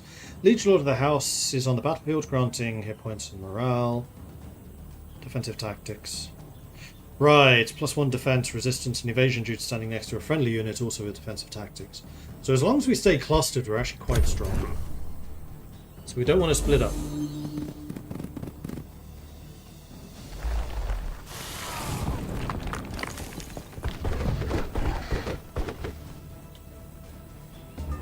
So you're stuck there. So I kind of actually want to be shooting at you. Although, hang on. When can you use this? Can't. You just used it. Mistakes were made. In which case... So then I started blasting.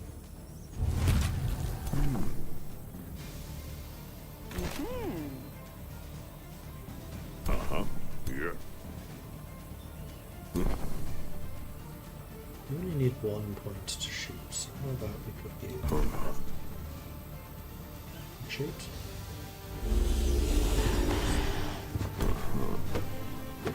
Move you down 1. Shoot.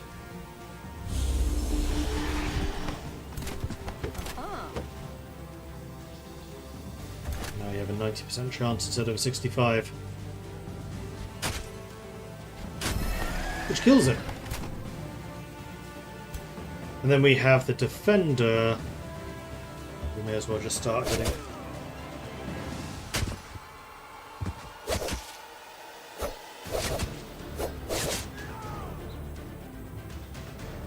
Now what I'm expecting is these guys move here and you'll move forwards. Which means you take the attack of opportunity. No? Okay. That ogre is just going to be stuck in the choke point. He's moving around, but it's fine.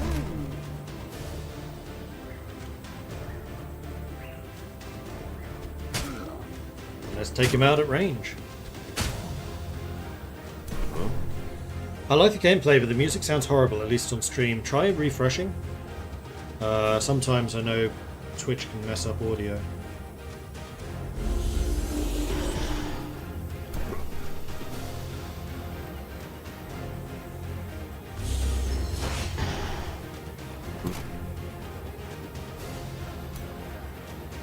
And you...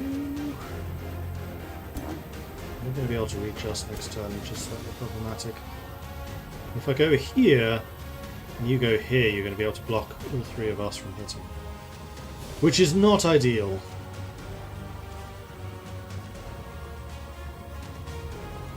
So instead I'm going to move you here, and use the... Oh, what's the orange? And that's 4. Ah, interesting.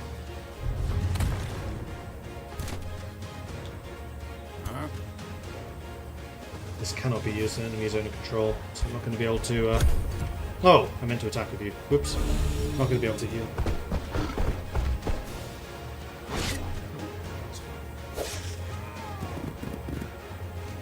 Now you're moving. You should have done that last time.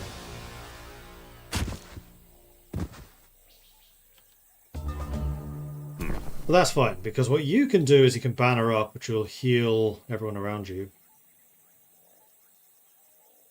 Oh, it's single target. I thought this was always AoE. Have they changed that? I think they have. I think it's now more powerful, but a single target. Is it always adjacent? Yes.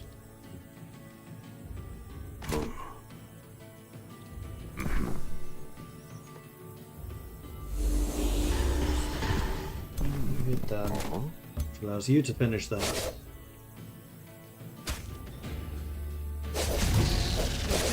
Which then allows you to shoot him.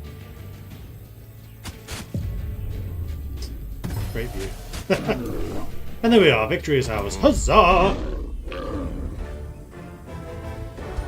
We've leveled up to 2. Aye. Alright, so what does being a vampire give us? So we start with Siphon Blood rather than Draining Bite. Why do we start with that selected? Maybe depending on your class? Yeah, I think so.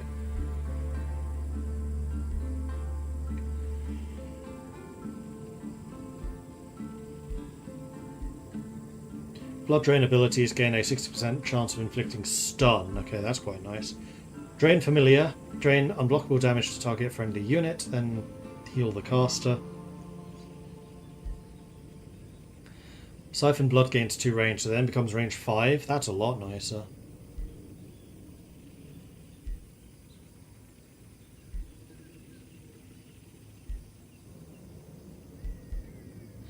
Or we can do Hostile Wild Growth or Protective Wild Growth versus Rejuvenate, which is a AoE heal. Or a single target heal.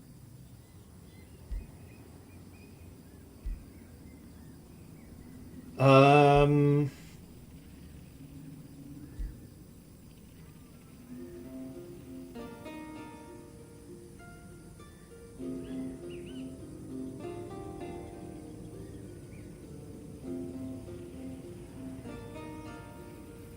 you're under a malady immunity. And you always regain 5 hit points. You just don't heal when you're in sunlight. Unfortunately, that's not a trait that I could remove. Although I wonder if that's a trait I can remove through these.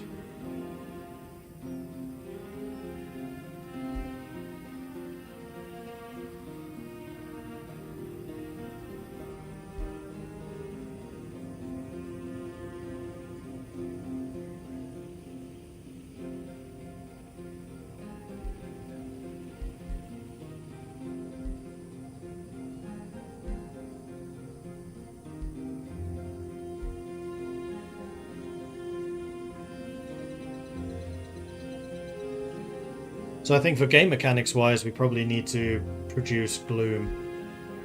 In world building wise, we don't. Sunlight's not something that affects us. I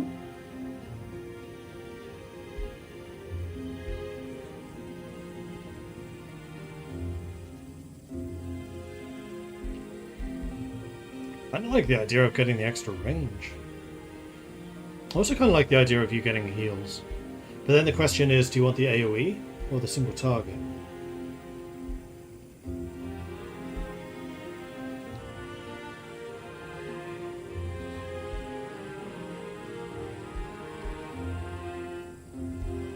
I think probably the single target. If you can get a big heal.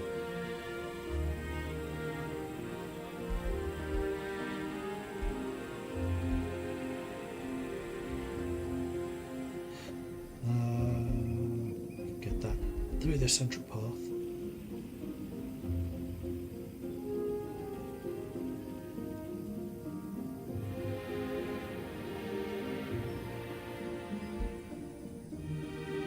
no, that doesn't do what I thought it does.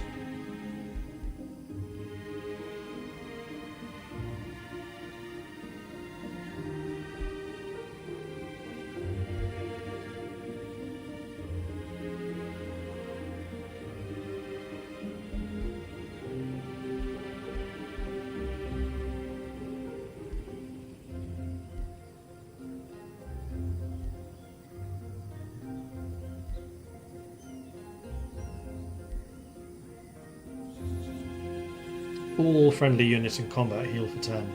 Nice. Which is actually 15, because support heal abilities heal for 50% more. Interesting, interesting. I think I'm going to go for the range right now, though, so that you can heal yourself.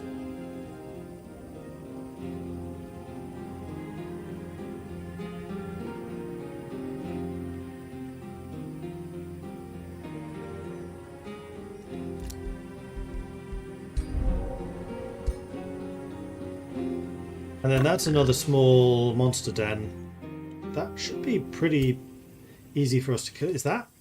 That's probably a free city. At least I hope that's a free city. Let's go meet the free city first. There we go. Hello, Abbeyvale. Because I think that killing this will make you happier. I'm going to give you a Whispering Stone to start persuading you to join us. And we have produced another scout who is going to start scooting a boot up here.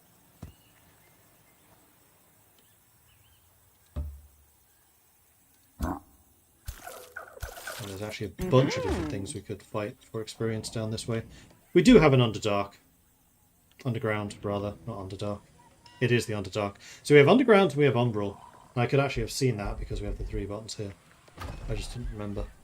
Okay, new build, new unit. I think I'm going to get another scout, and then after that we're going to get a defender. And our technology is done next turn, but we're not going to be able to do the ritual just yet. I don't remember if you have to pay the 150 mana up front. I think you do.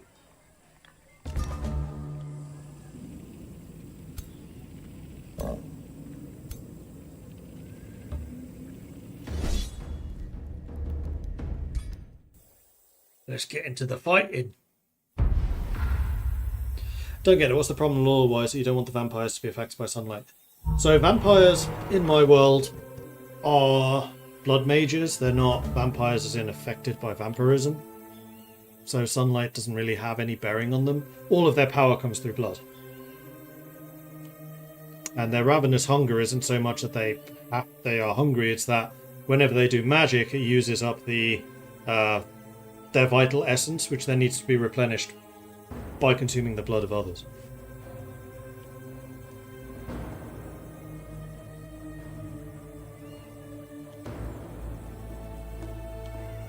So their major weakness is the fact that they age more rapidly. It's not that they can't go out in the daytime.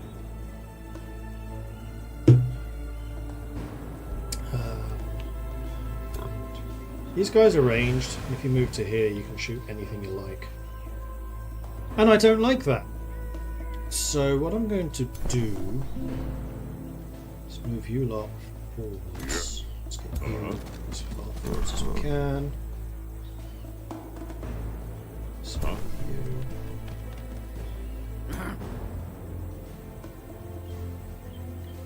Same with you. Yeah. You can actually do is siphon, which will heal you a little bit. Uh-huh.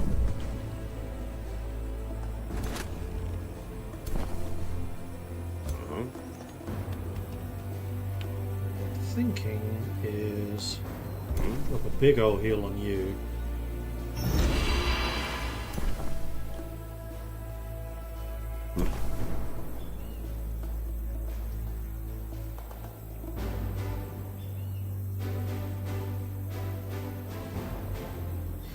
Into defense mode, that's what I said before. I'm just going to make you a bit harder to target. Not expecting you to hit here. Oh, you did. Nice. And you may as well drop a heal on them.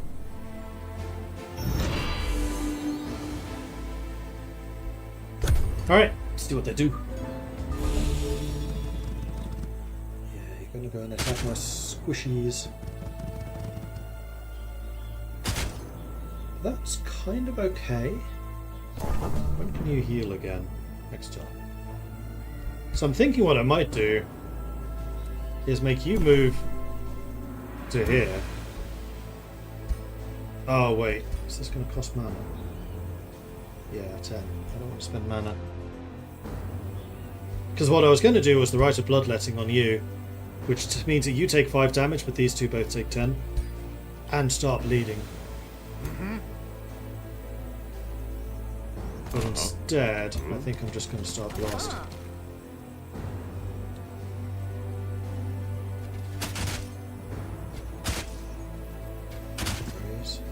Three berries less than 6.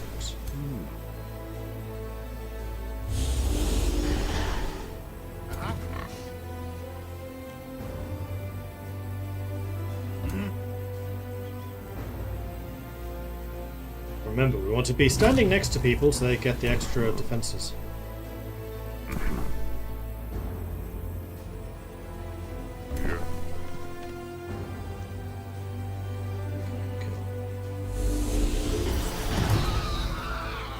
That's what I'm talking about.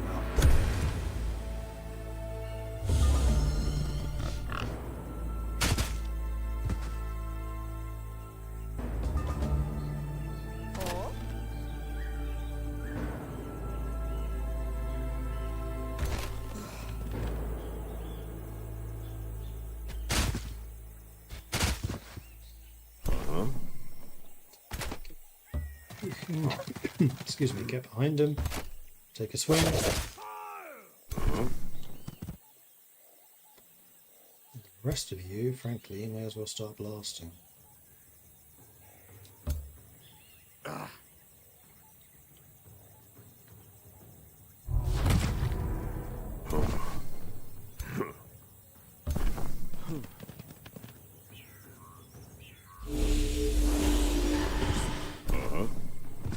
And there we are, there's the victory.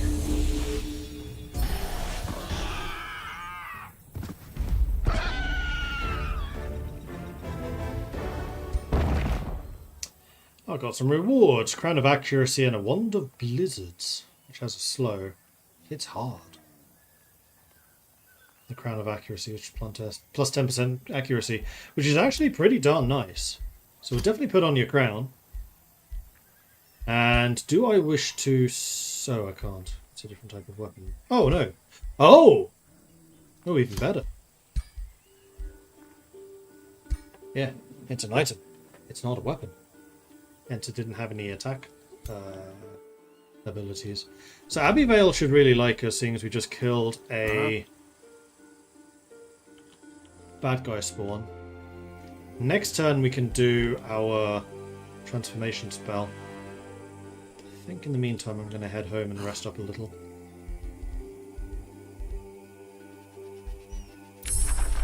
Flesh Carved Runes, meanwhile, are finished. Next up, hold the line. Friendly units in 1 hex radius gain defensive masters and charge resistance. Call to Glory. All friendly units gain morale. Or vision range for my scouts. It's probably a better use of my capabilities. You have also expanded in terms of where you can expand to. Twice, in fact. Well, I do like money. And I do like production. So, next up, we should get the vendor for even more money. I could also build the surf quarters.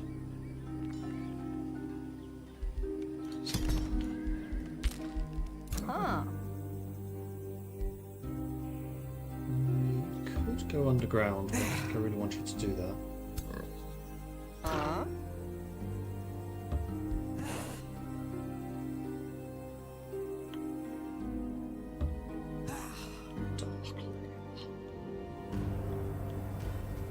Still have 16 turns to go after this.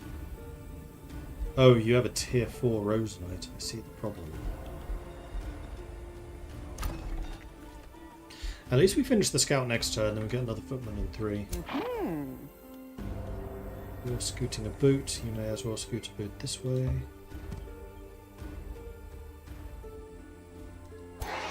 And we should also be looking around for a potential site for our second city. Sooner rather than later. To cast that. I'm going to wait until next turn and then get the minor race transformation in. Right, so this is our new scout. There's a road going this way, so I'd say go that way.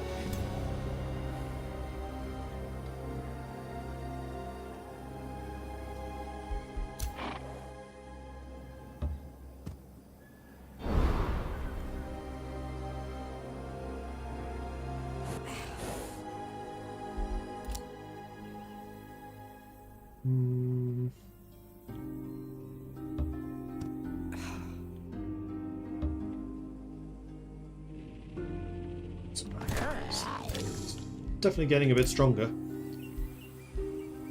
Discovered Dragon Teeth Ridge. Ooh, cool.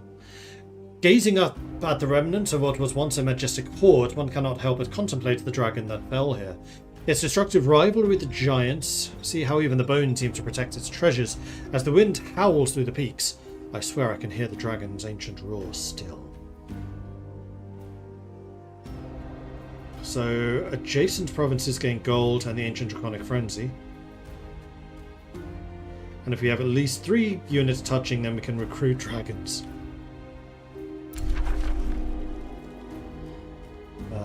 Interesting. So I think we kind of want to look around in this area and maybe consider that to be our second city location. Star Legend.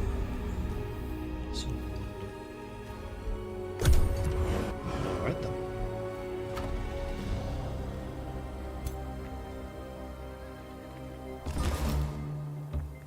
Okay, so you at least heal when you're in friendly city. Do you heal in our land? Yeah, as long as you're in friendly territory, you heal. Okay, that's good to know.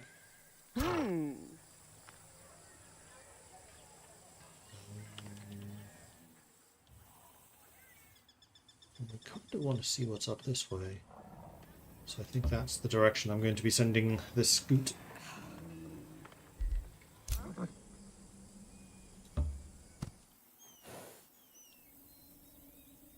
Lots of ogres.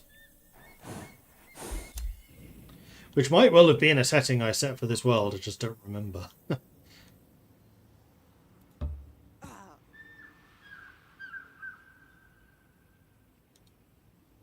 something there. Meanwhile, we got the vendor and we can expand another province.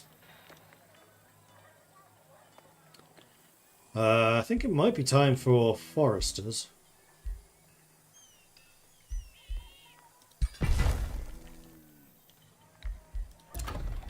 And a new production.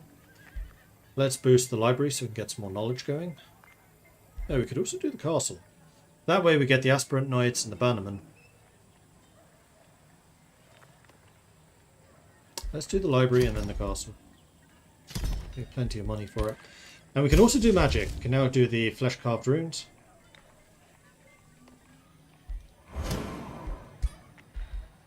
Excellent.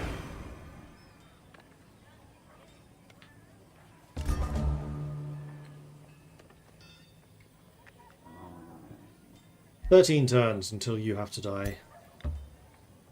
But our strength is now 490 against your 670, and we wouldn't have that much magic. So I think we probably want to try to get a second army. I can get another hero in 3 turns, which might be what we have to do.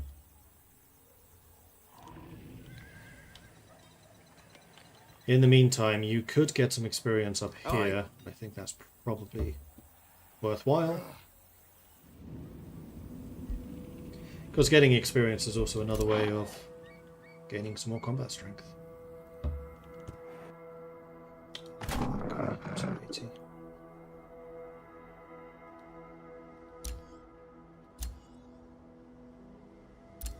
Okay,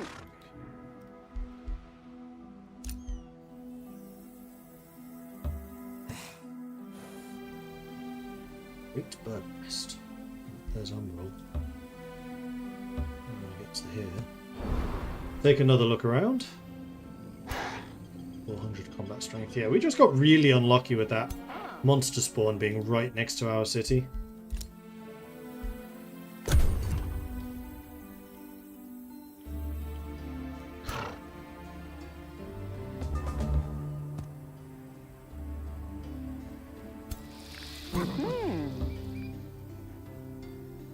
Another monster den. There's a number of things here we can fight for the experience. Let's do it. Size matters not. The towering butcher-ogre gibbers in terror at the army's approach. He hunkers down, hiding his features behind gigantic fingers. Seeing the leader submit, the rest of the tribe follows suit. The area soon filled with the sounds of mournful howls and deep-throated cries for mercy. I mean, we don't have anything necessarily against for them. Conscript them as labourers. We would produce any units for 4 turns. But we would finish the castle. But then I can't build the cavalry. Okay, well. Still get some experience for that, though I don't think so. The dire penguin, however, will fight.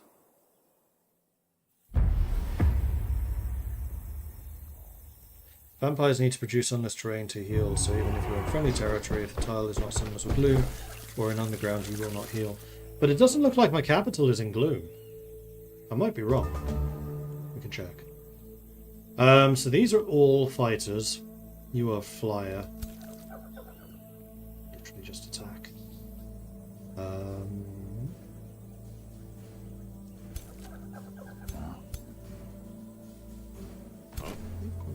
Let's try to set up here.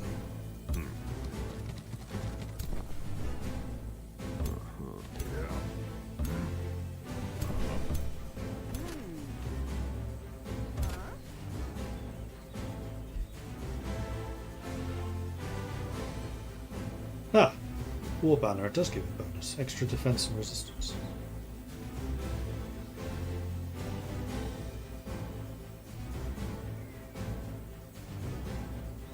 Except it doesn't seem to.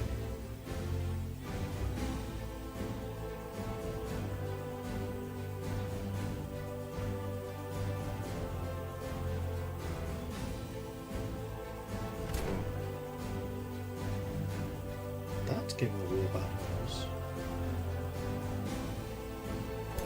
Ah, now it is. Just haven't updated. I mean, 7 defense is actually really quite good.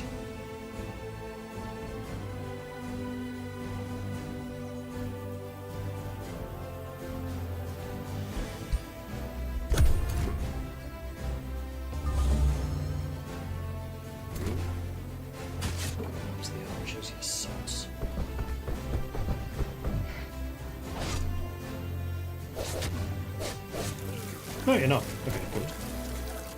Well, so long as my ranged units can take that, the flyers out, I think we're okay. So, we started blasting.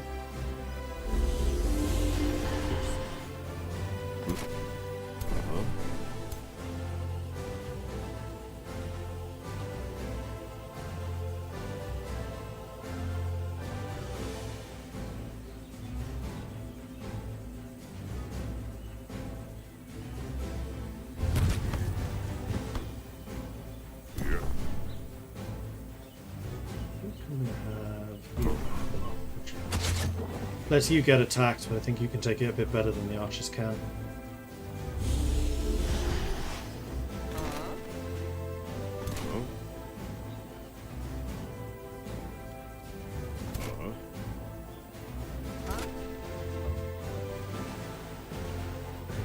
Cool.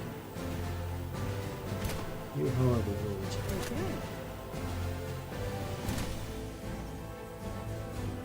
But then you would be flanked by them, which I really don't want. So I think I'm just going to do a lot of damage to you. If we get a crit, fantastic. Oh, they're bleeding. When does that proc?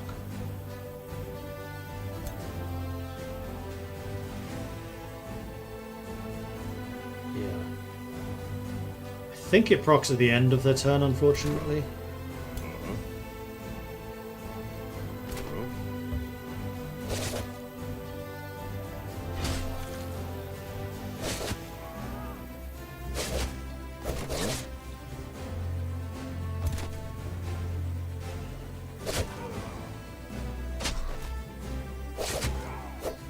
Dire penguins heal when they hit. I see, I see. Oh, actually I could do this. Yeah, let's do that. Spot. There we go. That worked.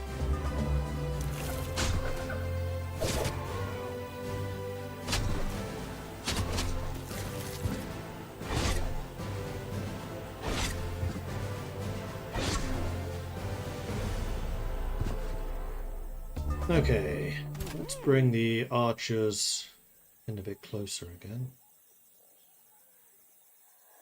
More accurate there than that. into the ogres. Weird.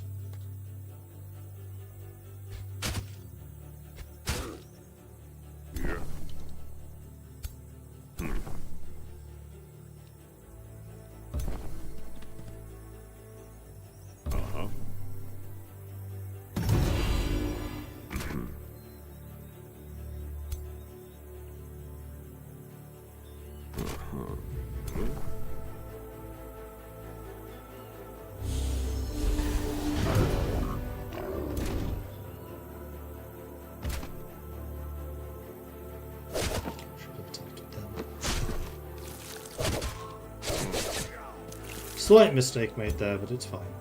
It's fine.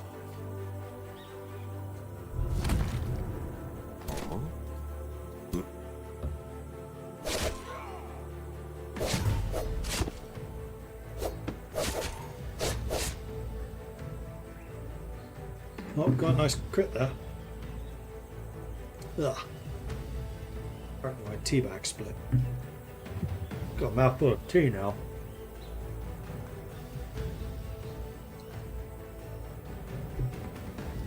Ugh.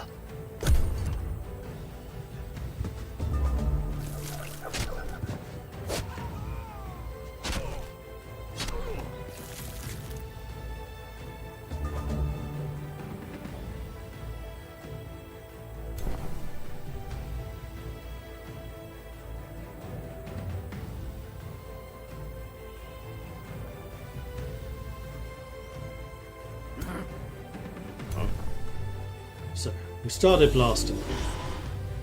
And then we can get the kill. There we are. So, boss man leveled up. You guys are also gaining some more experience, which is good. Got some free food as well. Okay, so next thing to level. Drain Familiar would do 20 damage, but heal 20 damage. To a friendly. Which is why I'm kind of thinking that we probably want Restore. Because then I can drain and immediately restore.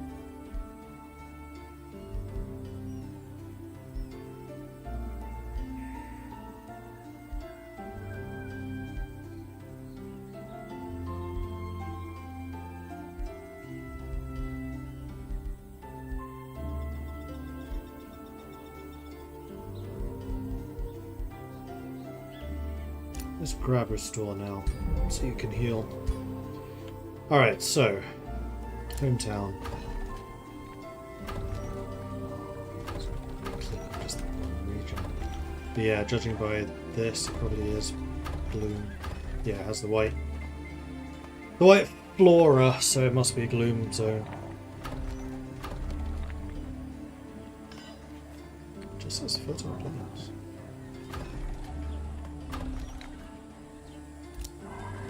You can click on these and find their stats, but clicking on this you can't.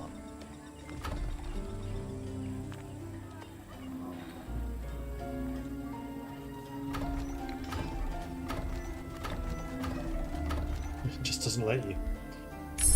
Okay, so the Enchanted Crow Companion has been researched. We're going to need to cast that on our people. Wayfinder enchantment I want because it makes our scouts very fast. And Scooting a Boot is very important at this stage of the game. I'm also... I can't cast that yet. I need 70 mana for that. So next turn we can get the Enchanted Crow upgrade to... you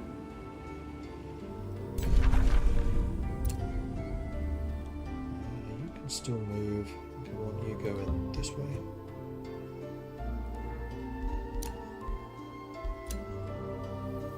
And you were heading southwards to go check out this area.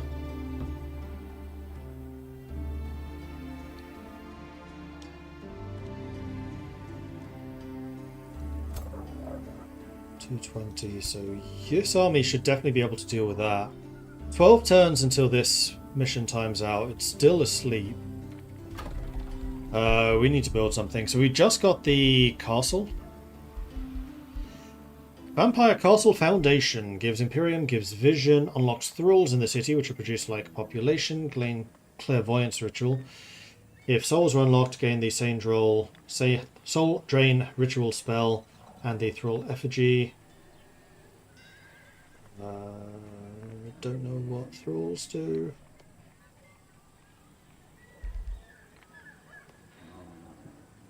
Desecration chamber turns everything adjacent to us into sunless. We probably do need that. And we can also produce an aspirant knight. Yes, please. Quite expensive.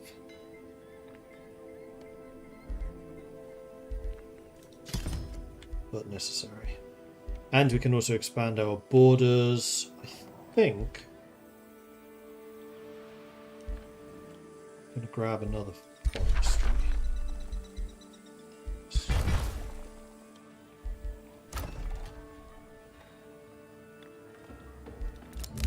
Empire development skill. We have 2 of them available. So we have knowledge extraction, so we gain knowledge for every hero we defeat in combat. And basic seafaring. Don't think we need seafaring, but the knowledge extraction could be good. There is a tendency to kill a lot of heroes. Alignment's changed. We are now good. We're good vampires. Meeting neutral Abbeyvale, which we've already technically done with you. Because I've already sent them a Whispering Stone.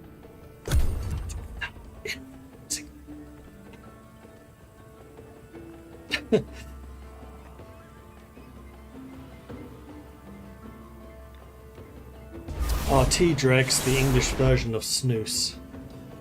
Probably? Never really considered that. Oh my gosh, I can now just imagine like 18th century Englishmen having little pouches of tea stuck under their lip.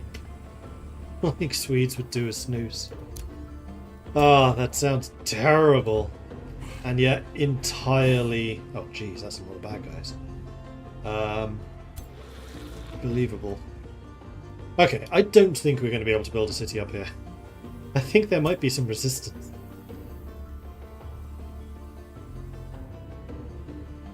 That's 3 infest... Oh no, it's an Umbral. Umbral, large monster den, small monster den, all in this spot. That's going to be really dangerous. Oh, a new expand... No, another one just grew here as well. Oh wait, are we playing the mode where infestations just appear? I think we are.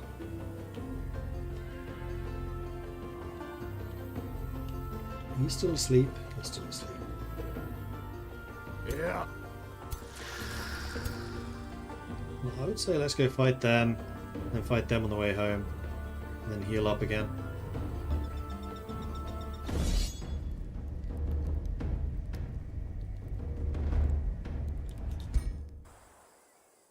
Three charges. We need to be aware of that.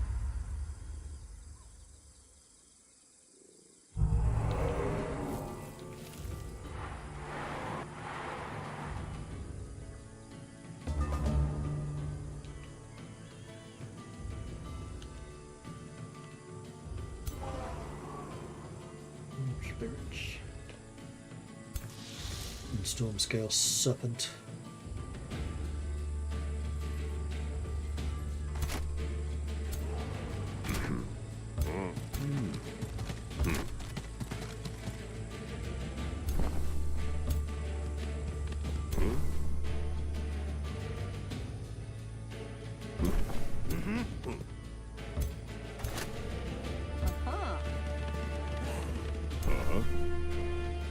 Drop a heal on you. Maybe even drop 2. Oh, right, it has to be adjacent, so you can't reach. That's fine. Let's make sure you guys are facing the right way.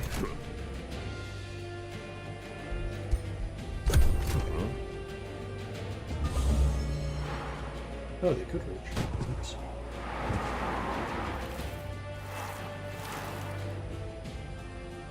Well, this is a really tempting target for the Rite of Bloodletting. Because it hits all 4 of them. 5 damage for 40. take that.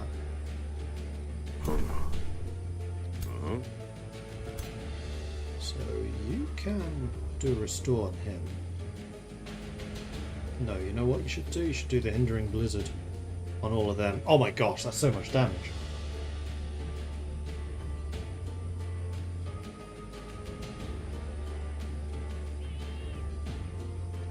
Cold.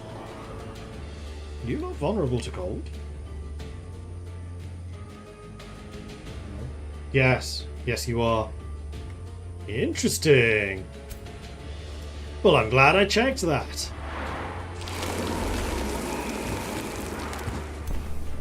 That certainly helps.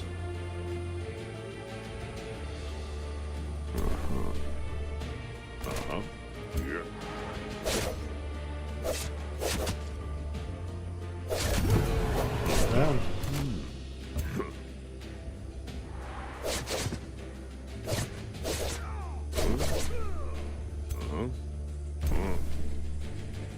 Yeah, you can drop a heal on him again.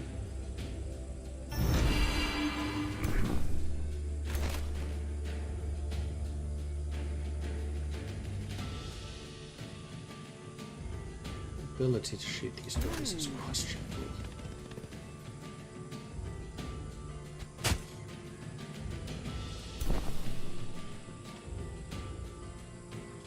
And yet, still possible. Okay. So you're probably going to move there and attack him, but he can heal himself, so I don't really care.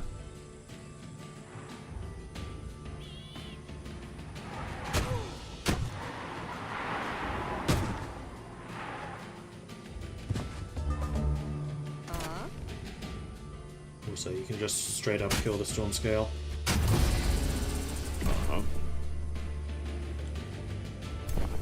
Yeah, they do have a massive resistance to ranged attacks, which is why my ranged Cadre have been rather poor in this conflict.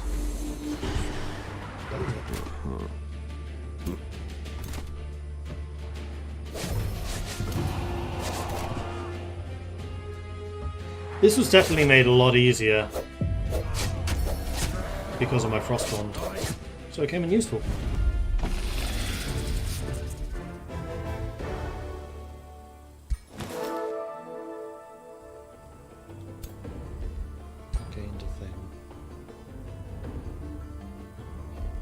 Governed City maintains positive stability for 5 turns. Nice.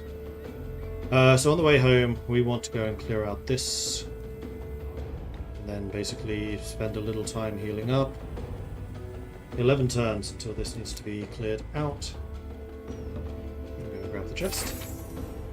The Ring of Endurance gives status resist. Cool. I'll take it. Ah, and you also leveled up. Right, level 4 capability, so you've got the Hemomancer. Oh, these are all vampire specific. I see. So the Hemomancer, sustain unblockable damage equal to 10% of your maximum health points, but your next attack does 50% damage. Blood recovery, recover 10% temporary hit points when killing a unit of magic, melee, or physical. However, this does increase our upkeep. Night Swarm. Bat Swarm. Adjacent enemies take 7 damage and become blinded. At the start of combat, gain a Doom Bat. It can be dreadful.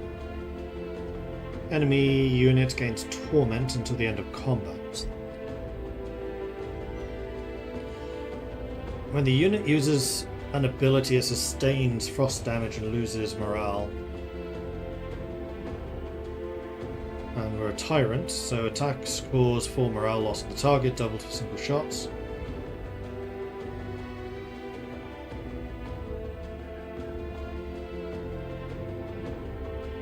Soulbound gains souls.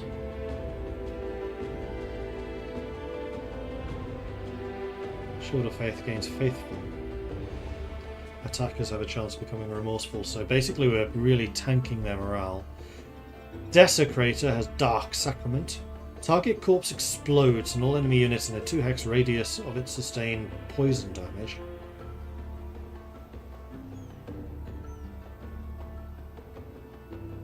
with a 120% chance of being diseased and decaying.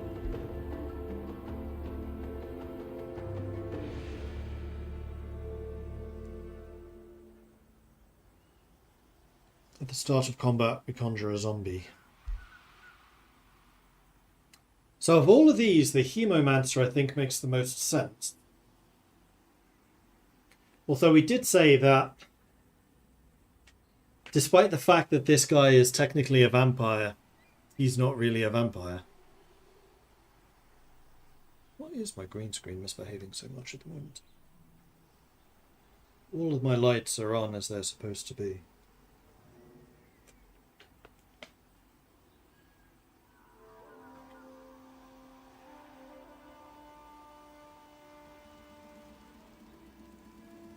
Let's have a look.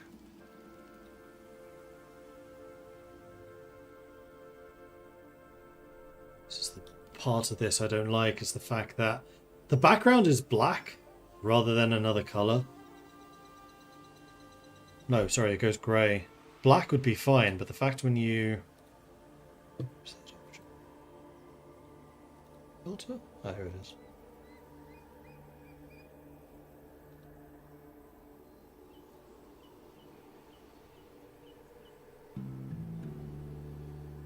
Ah, that one works. I had a preset already, it was just on a different one. There we go.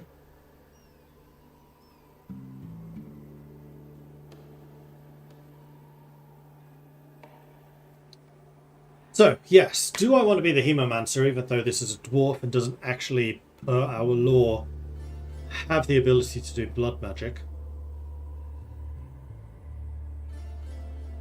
Dreadful, I think, would actually make more sense for this character.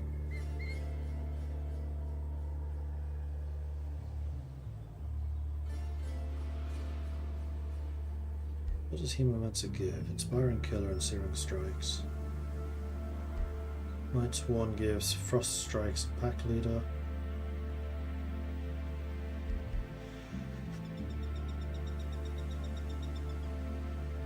Desecrator would also make sense, except for the fact that he's a Hemomancer. He still does things with blood. I mean, with necromancy. Not undead necromancy, as in the effects of a person's bodily functions. So I think this one still does make sense. I'm going to choose it because it sounds cool. And at the end of the day, that's what matters most. I don't think I really want to give you either of those, though.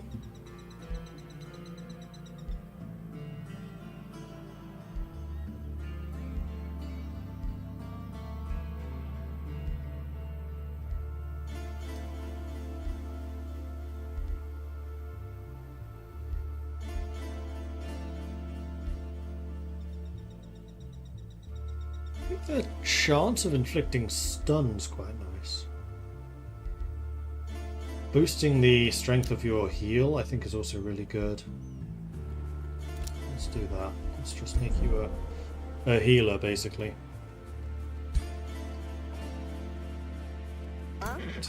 Exploration. So, city ruins can be dismantled. But can they be remantled?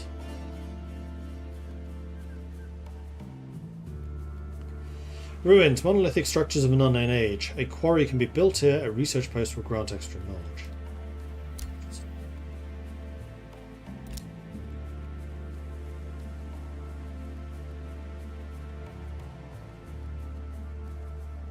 Cannot be farmed.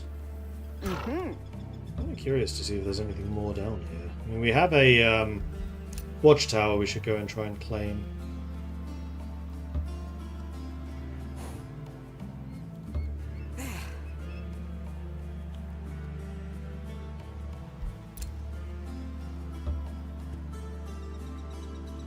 Ghostly figure up there.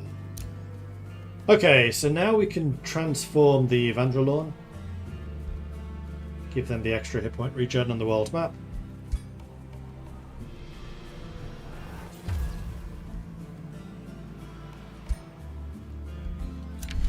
Negotiation succeeded, so we now have a pact of cooperation with Abbeyvale, so they are now friendly.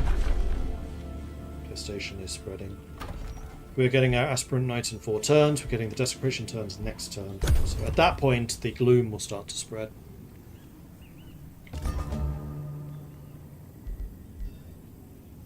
And we can get another hero, which we definitely do want to have.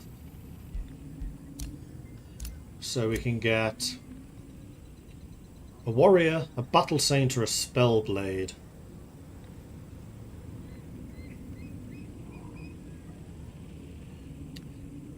A fortifying governor, an agricultural governor, and a recruiting governor. I generally really like the agricultural ones.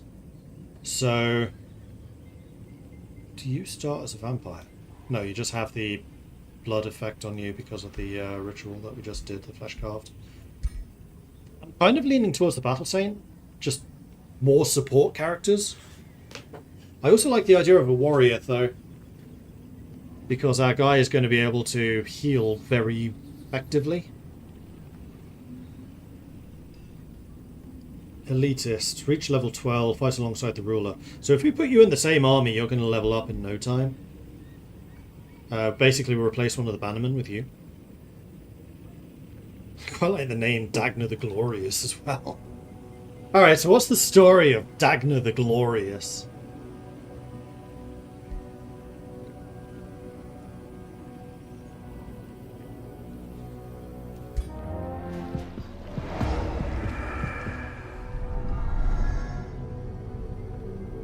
Hero-based vampirism. I thought you could get heroes that weren't vampires too.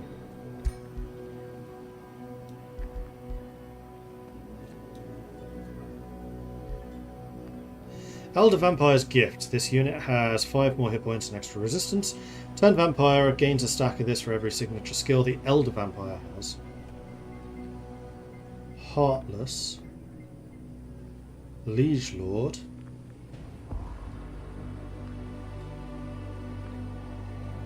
Turned Vampire. This unit has been turned into a vampire and it's their Mortal Champion Origin skill replaced with the Vampire Origin, Undead, Sunlight Weakness, Vampiric Regeneration. 20% of the experience earned in combat by this unit is given to the Elder Vampire that turned them. When the Elder Vampire that turned them gains a signature skill, this unit gains 5 extra hit points and 1 extra resistance. And you're also immune to Umbral Malady.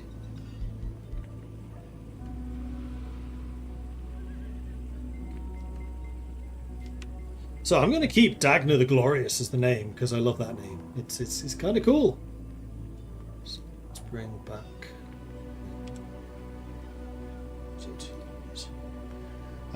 Names. We have got Dagna the Glorious. I want a story about Dagna the Glorious. We just recruited.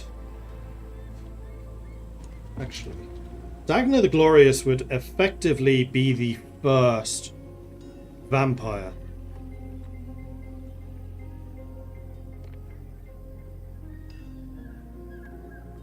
I actually kind of like Dagna's idea. Nah. Doug being day in Swedish. Dag? Nah. So maybe they do have a sunlight vulnerability.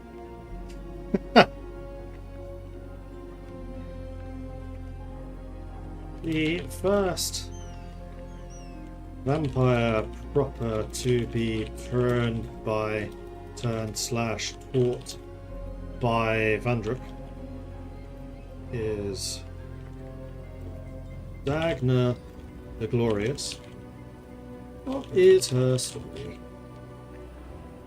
In brief.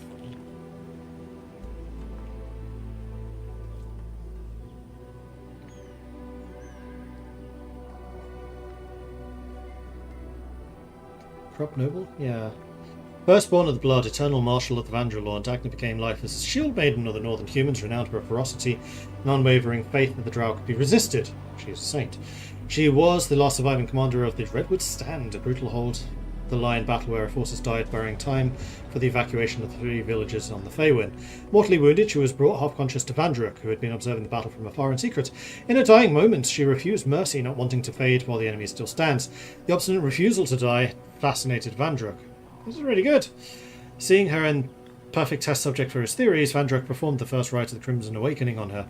Binding the bloodline essence to her will, she rose changed, no longer mortal, but still herself, with the power roaring through her veins like wildfire. Dagna embraced the new state without fear. She returned to the battlefield that same night, alone, and shattered the drow vanguard that believed her fallen, cementing her legend. That's very cool. I like this.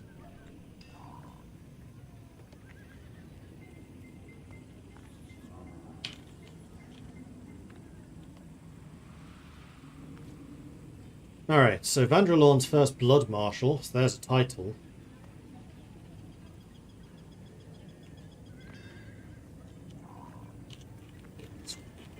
Marshal. He was the first to be turned by Vandruk, following a resolute last stand against the drow. And we can also change the title.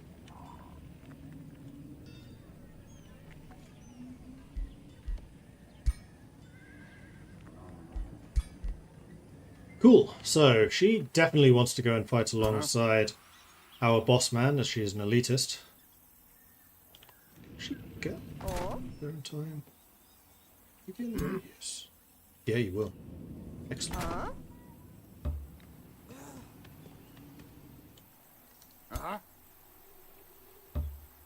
693. We are getting close to being able to challenge that other army. Alright, let's do this.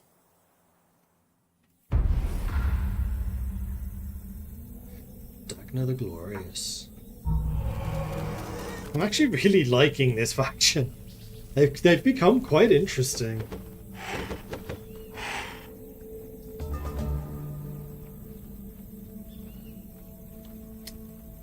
Alright, so Dagna's out over there. You're going to want to get healed before basically you do anything else. So let's go drop that in.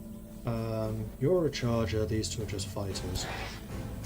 They are pretty quick though, so I feel like we pretty much just want to stay where we are. It'd be nice if you two could swap position. Go stand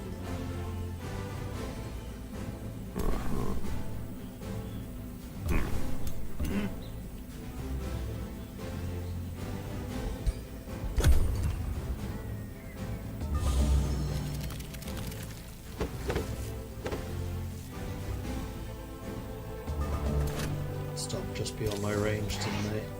They did. The only one that can really do damage is you with your charge. What's the range of the 6? Aha, I can slow them. Or I could hit you two together. Now I'm going to drop a slow on you. So you can't charge me anymore. No, no, no, no, no, no. You do, that's interesting. At the moment.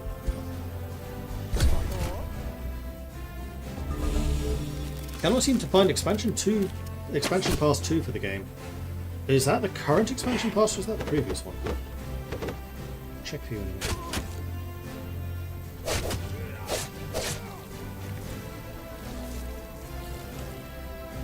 Let's take a look first of all. This.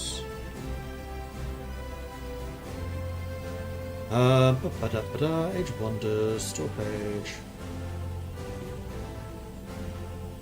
Oh, yeah, it's a free weekend. By the way, it's a free weekend for the game that we are playing right now. So if you want to try this out for yourselves, you can do so over on Steam. Just grab it for free. Expansion Pass 3. Yeah, because this is Expansion Pass 3, the previous two are no longer available. That's generally how we do things. The expansion pass is a reward for those who adopt early. So you can get that pass's content and then the future content as part of that pass early for a discount. And then once it's all out, the expansion pass disappears and we start working on the next one.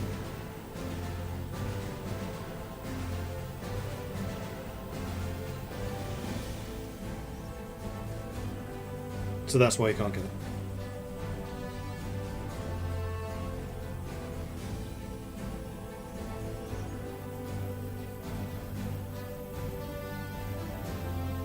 I don't think there's expansion class 4.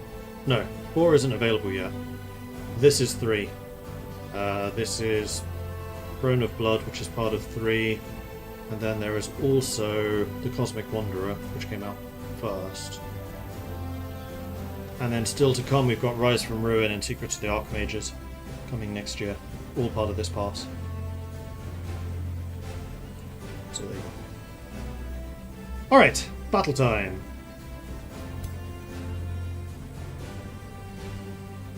So Blood Empowerment. Sustained damage equals to 10% of my maximum health, however I do 50% more damage. So I could do this. I But that should increase the damage of this to 26, which includes the 50% heal. So as long as that heal heals more than 9,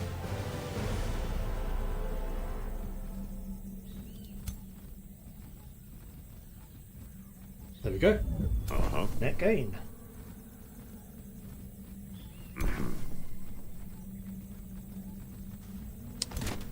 You may as well start swinging.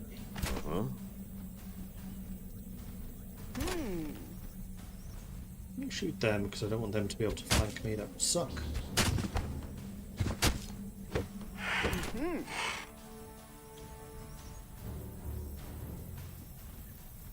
Right, you were netted so you can't move. That's okay.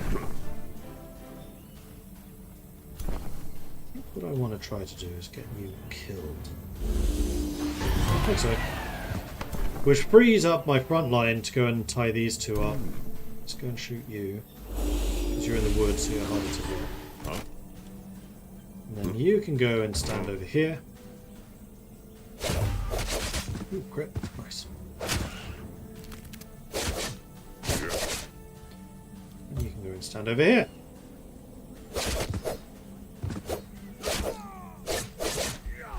Very good.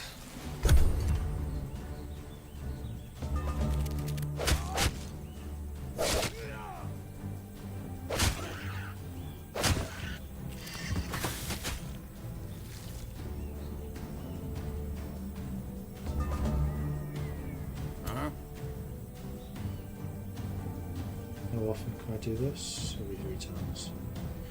I do have a heal I can drop on somebody if they need it. I think what I'd rather do is move you forwards than have you drop the heal. Because it leaves you free to just start blasting again.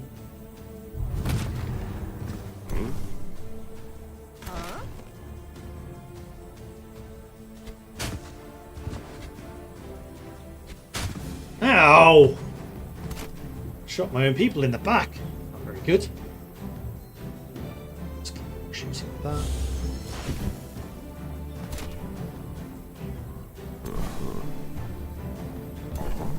Yeah, shoot him.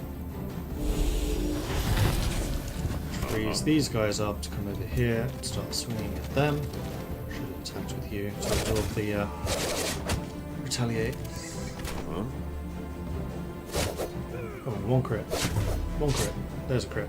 There we go, got the kill. Good. The Robe of Resistance. +1 resistance and status resist. You don't have a robe yet, so have a robe. We are now at 530 combat strength. And we are 3 turns away from getting the Aspirant Knight. Alrighty then. You're going to try and sneak through here if you can. They're asleep. These guys are not, so don't move further than that. You may well get attacked there, I'm not sure. You, however, want to go up into the tower and take a look around. So we have another small monster den here. Quite a few mana nodes. So this would be a pretty decent magical city location. And it's also a fair bit safer.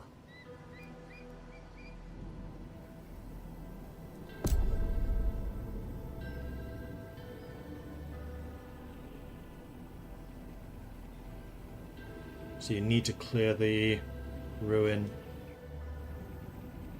I think I might try to do that. I'm very curious about that location now.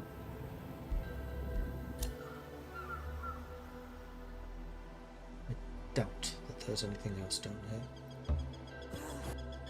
I was wrong. There's not a lot down here, but there is something. Send you back north. And then Vinheld managed to build the desecration chambers, so we're going to start turning this area. Next up, the surf quarters are boosted because we did get the 2 foresters, so extra draft and food sounds fantastic, so we can continue to grow. And that's us done. And then I think we go boop you and then boop you. Pyreborn Hunt. Ducaster Cardok suddenly greets you. Majestic Vandruk of the Eben Archive, Abbey Vale cordially invites you to join the ceremonial hunt of the Pyreborn Dire Penguin. Absolutely. Sounds fun. 25 turns to kill that. Okay, so absolutely nothing. Wayfinders finished. So next up we can do the Blood Drinking Blades, which is an upgrade for my shield units and cavalry too, which will deal 1 extra damage, and if you are hitting somebody that is already bleeding, you will heal. I like the idea of that. Pick it up.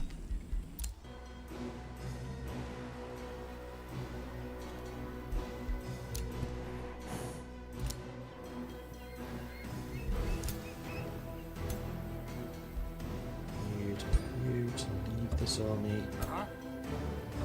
Together. It's now 580 million. It's now 700. Then level 2. You're only 220, so we should be able to deal with that. And then the knight should become available shortly after. Now we're back in territory where we can heal.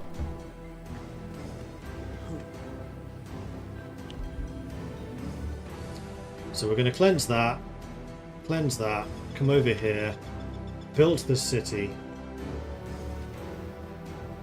Maybe one up here as well. I don't know. We'll need to look around a bit more. I would love to put a city up here, but this is so incredibly dangerous an area. This is Umbral, isn't it? Yeah, I think so.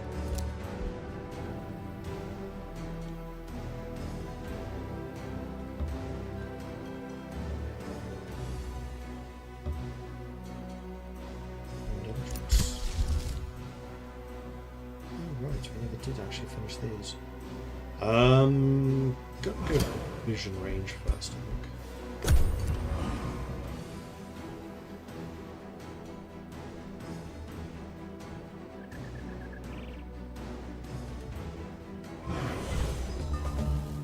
We just met some.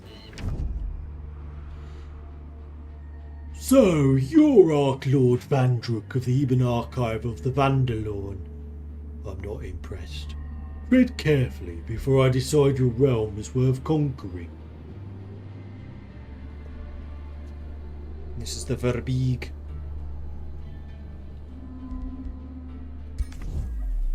You don't particularly like us very much. That's fine. I don't like you. Combat strength 220. We can definitely take that on. Yeah. So you have 4 gore tusks and an entwined thrall that we couldn't actually see at the time. So they were being a bit sneaky. How dare they?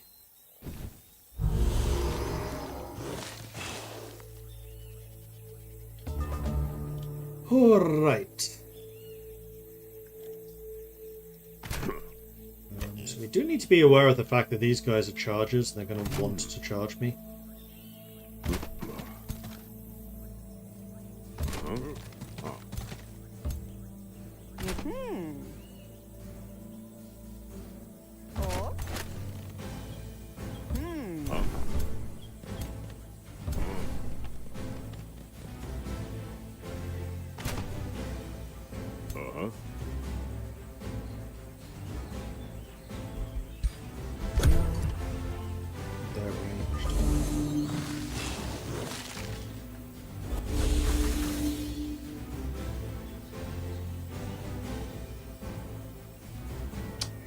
I like that they're all banding together like that. Because you can drop your ice spell on top of this.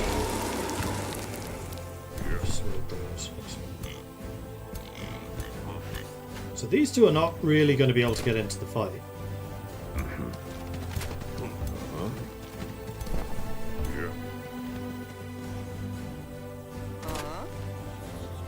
You may as well just start blasting.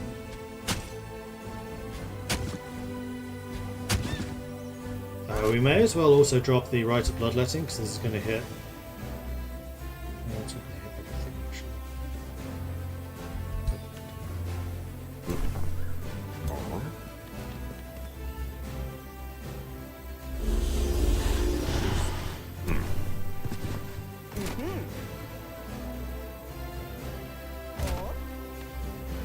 Move forwards, just shoot that. Didn't quite kill him, but you are burning. You're going to take 4 damage a turn, you're on 2 hit points. And you could actually finish him, you know. Every time you hit that. That's what hit them. Why not? You may as well hit them too! Why not? Because we did actually heal up quite vigorously when we passed through town. Sneaky subs behind me.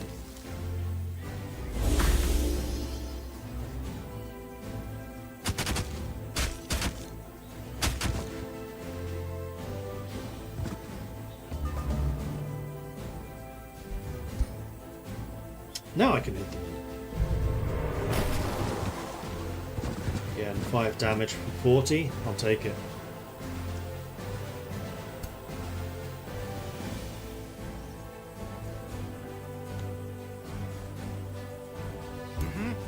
To here. You may as well power yourself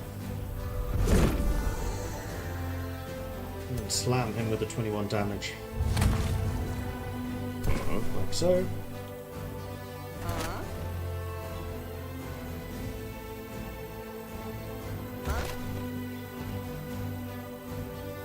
You can kill them.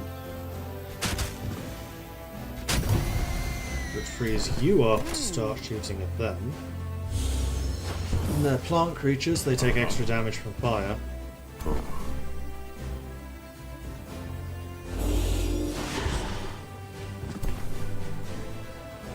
$50-50. Alright, and you guys may as well just start carving up the pork for dinner tonight.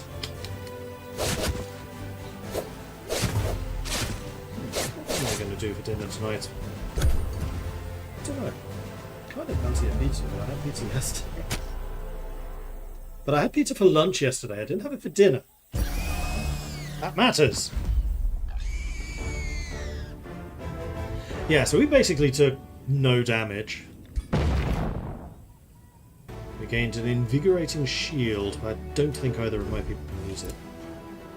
We also expanded the city.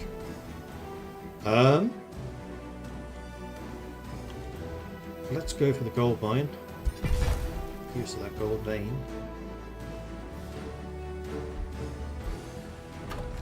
Next turn we get the Aspirant Knight, so it's next turn we're going to go for you. So we might as well... Oh, you can't actually... So it's a good thing we didn't take too much damage.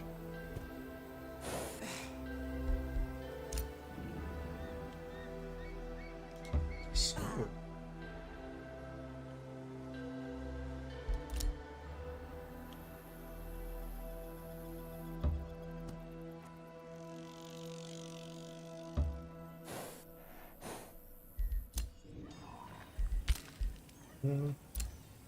So the Enchanted Crow Companions are finished. So you get those to help you with the scooting about.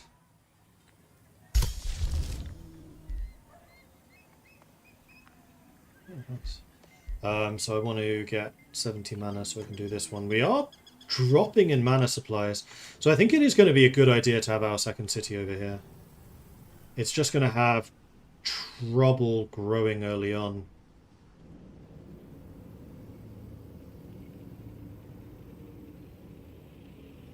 So maybe we actually build it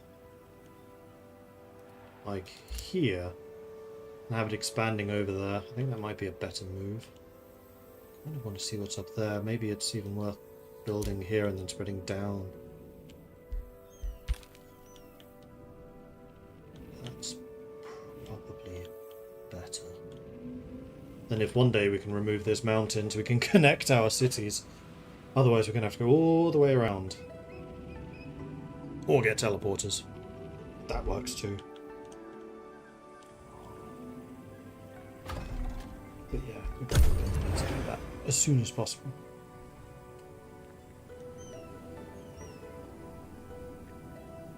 I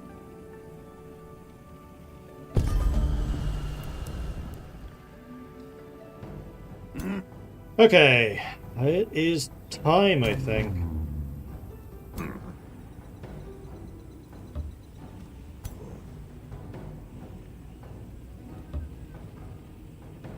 So let's move one of these. Let's put you in. You merge to there. And then that's going to give me a total combat strength of 826 against the 700. Let's do it.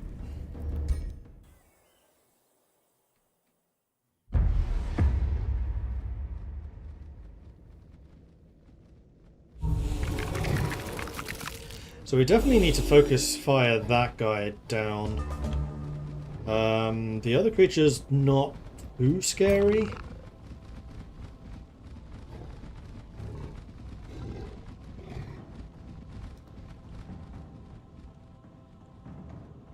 And we also have the high ground. There are no other effects going on. However, I'm going to take a quick 3-minute break. So if you need to take a break, I'd recommend you do so now. Refill your drink, stretch your legs, do what you got to do. And I will be back in about 3 minutes. I'll roll an advert while I'm not here. Because I might as well. Because I'm not here. Where is that gone?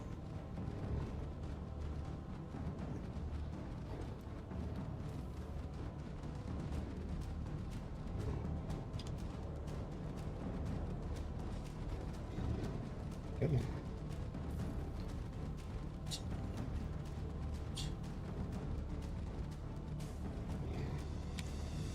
Sometimes it's fine and lets me roll them whenever I want. Sometimes it doesn't. There we go. Got it. Back soon.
Alright, I'm back. And I think the adverts are all done.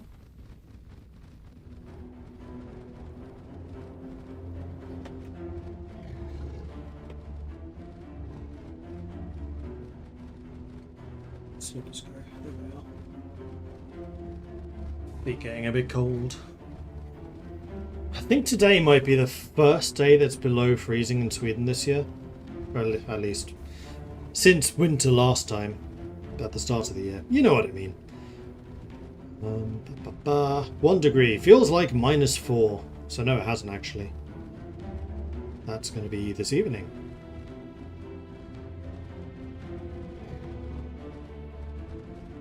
Yes. Around 5 or 6 a.m. this morning, we're going to have our first sub-zero temperature. Lovely. And then Wednesday we're supposed to start getting snow. And quite a lot of it by Thursday.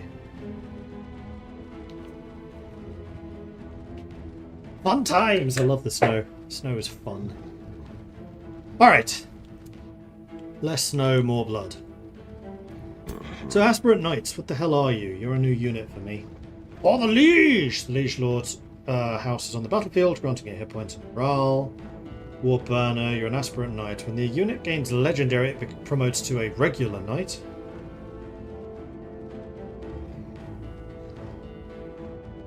Isolation Slayer deals -6 physical damage if another unit... Oh, it does less damage if another enemy is adjacent to the target. So it likes polishing off single strike targets, and it does have the charge. So it will do significant damage if you let it wind up. Now, do you level up as well? Heavy Shield gives you extra defense and resistance, and you ignore flanks. Oh no, the Heavy Shield is ignored by flanks, sorry. Aspirant Liege Guard, so yes, you do level up once you hit Legendary. And the Archer is not an Aspirant. So the Archers are just Archers. And the Bannermen are also not Aspirant. So it's just the Foot Soldiers and the Cavalry. Okay. So we are most scared of you. You have a lot of physical resistance, but not a lot of magical. You're actually a vampire. You drain... And you can raise skeletons, but only if there are corpses.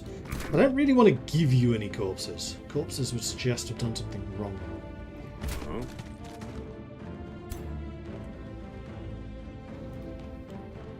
Play this out. Cavalry is on the left side, so I'm going to go that way.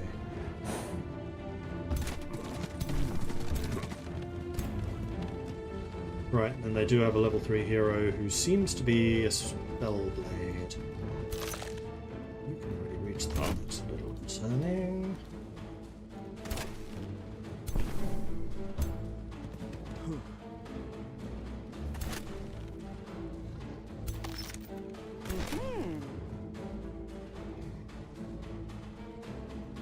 To move you around I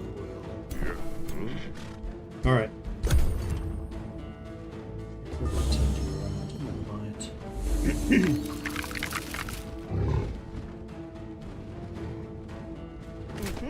So first things first, can you drop this down there? Yes, but not in a very effective manner. So you could get flanked this way. So let's place you over there. So you're turning that way around. Let's actually move you to.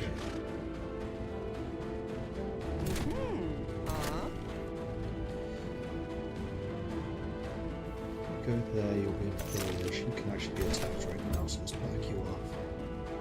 So you can't. Go after the banner, but I'm kind of okay with that.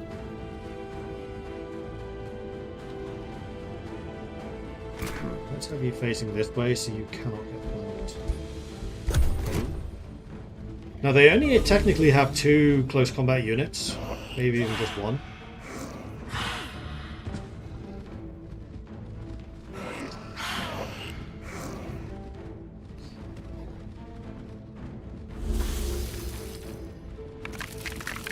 Because I suspect their hero is going to fight as a mage, not as a close combat. Although we can do either.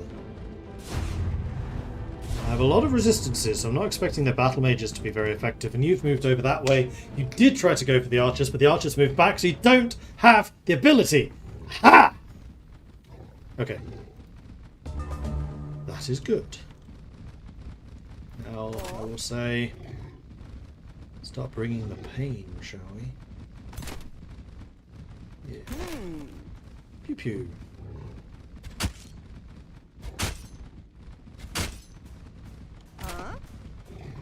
May as well shoot as well.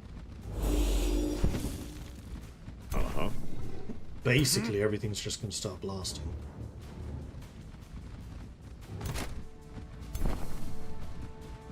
Trying to decide if I want to heal anyone, but I don't think so.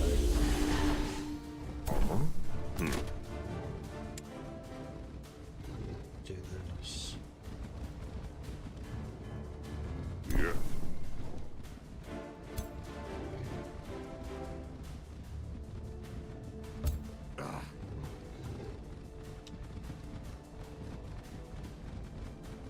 Because you could empower yourself and then shoot him. No, I don't see any reason not to do that.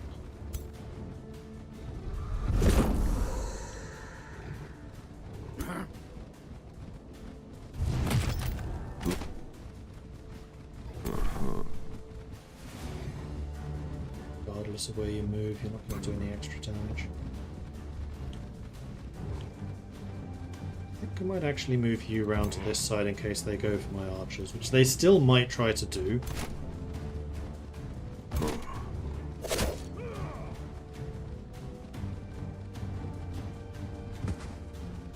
That was a very carefully aimed strike. Boop!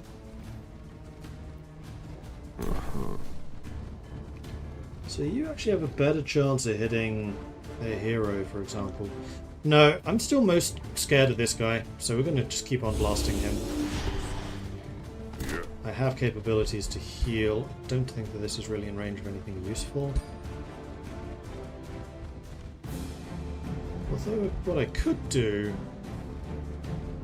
is just use it on you. Because I don't really care if you get wounded, and that's an extra 10 points of damage I'm doing to that. Remember, he doesn't have that much magic resistance. There's physical resistance, plenty, but not magic.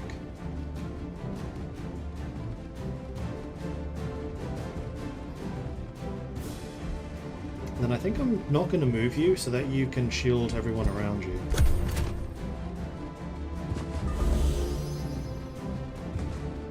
I'll just go for the hero. Separated yourself out so he can do extra damage to you. Works for me. Not really going for that archer. Unfortunately for them, I can heal quite well. Oh, you did come into close combat. Okay, welcome. What are you gonna do? Going for the archer. Of course you are. Oh no, you just... Ow!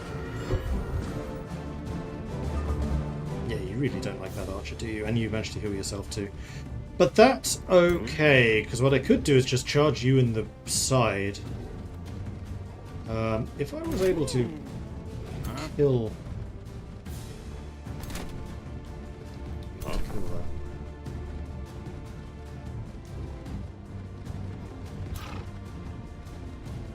I think you just come over here and just slam into their knights.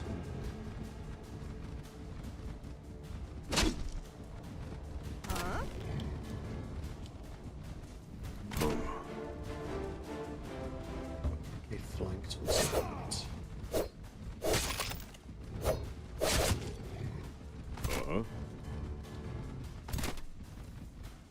May as well swing that.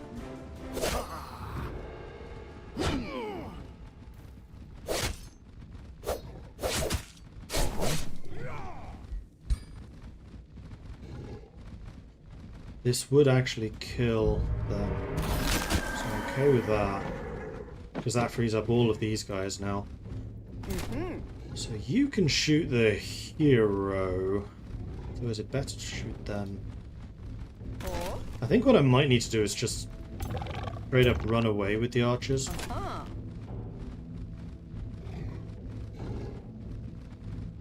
Let's put you into more foliage. I think that's probably a better idea. Then we can shoot them.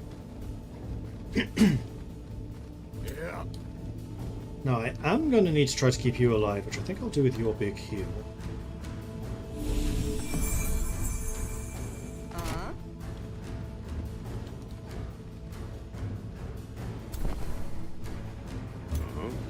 Heal them.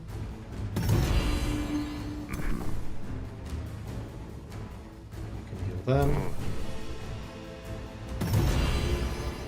And this is really where the feudal army style shines. They actually have a lot of healing. Okay, then this is the Battle Saint who doesn't yet have healing, but will probably get quite a lot of it in the future. These two are by far and away the weakest units in the battlefield. I think I'm probably most scared of their archers. So let's see if we can put some damage down on them. Alright, what you got for me? Ooh, they're still taking bleed damage and whatnot.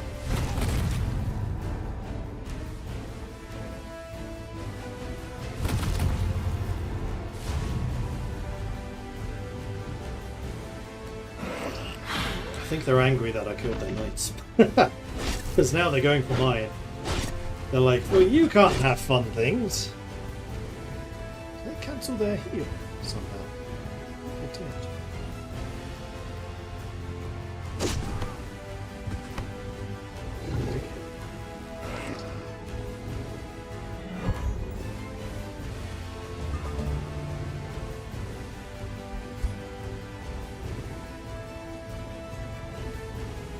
Perfect.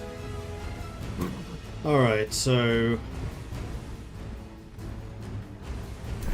currently thinking if I'm able to kill the skeletons then get the knights to charge them in the well, then you'll get hit in the back. Which is not really what I want.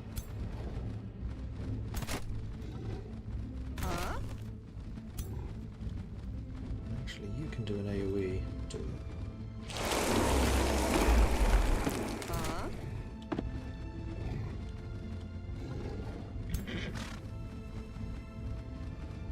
You may as well just start doing damage. And in fact, if you're hiding here in the woods, their archers are going to be able to do less damage to you.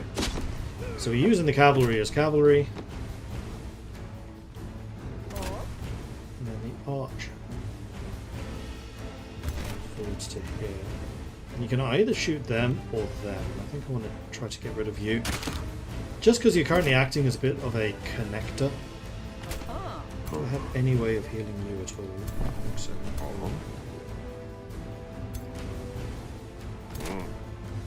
Do I want to try to run away with you? Maybe.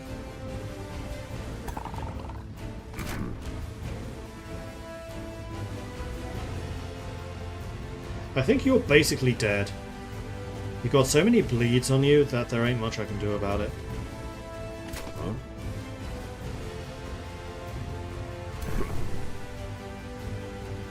Which is too bad, because I regain a bunch of healing ability next turn.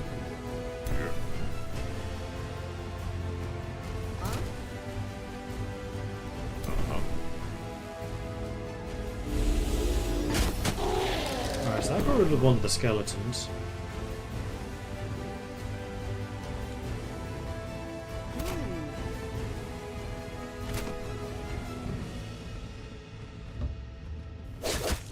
If you attack them...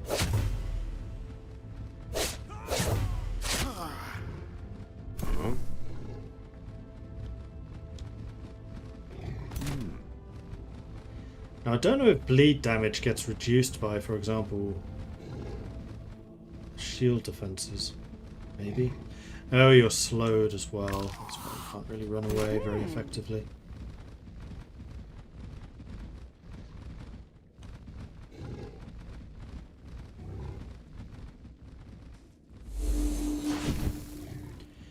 We just keep on applying damage wherever we can.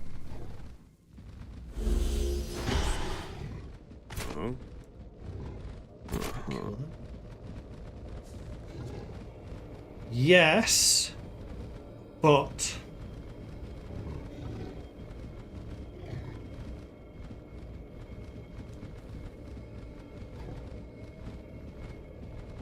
I'm gonna put you in defense mode and see what happens. I could kill you with this though. You know what? That's worth doing.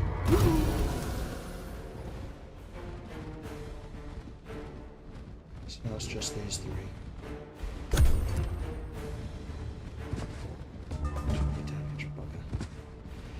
So no, defenses do not reduce that damage taken. That's disappointing.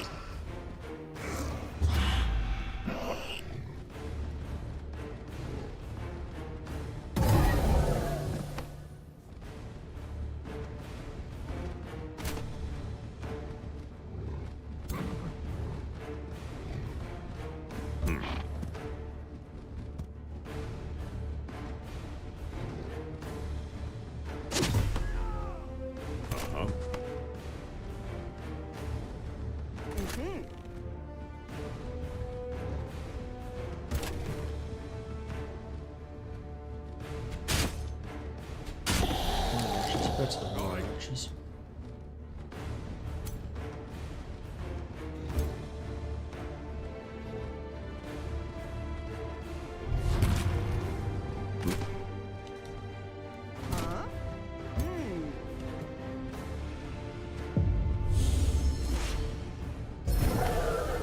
And there we go, victory. So we did unfortunately lose one of our swordsmen, which is annoying because they're one of the aspirant units. We got the Enfeebling Signet, which gives us Inspiring Killer and Weakening Aura.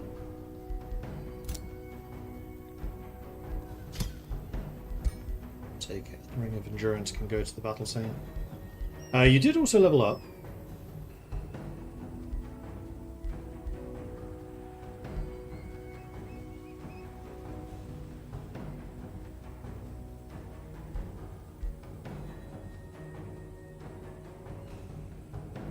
I am regretting making you a ritualist a little.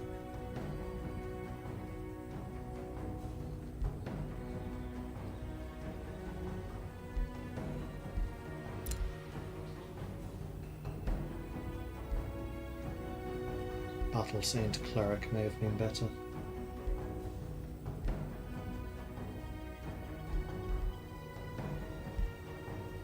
Maybe.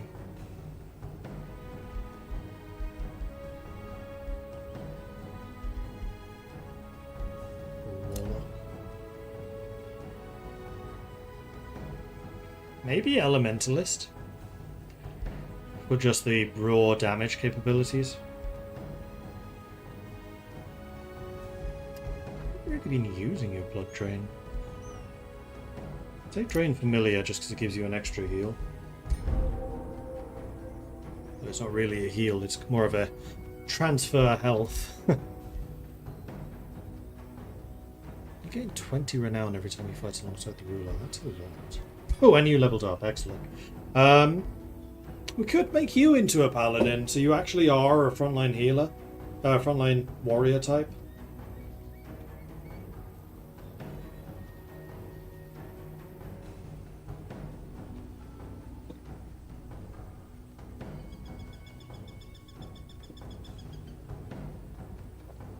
Which is tempting.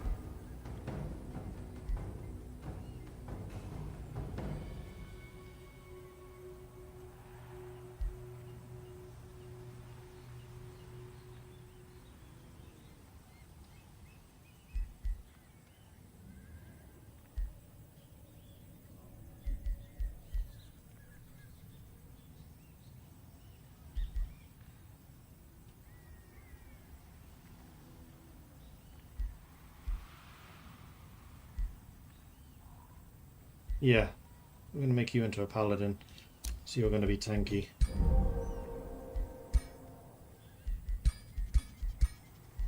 So far the only thing we have for you is the Ring of Endurance. So you're not going to really be able to use your paladin abilities yet. Although we just got Reinforced Plate, so never mind.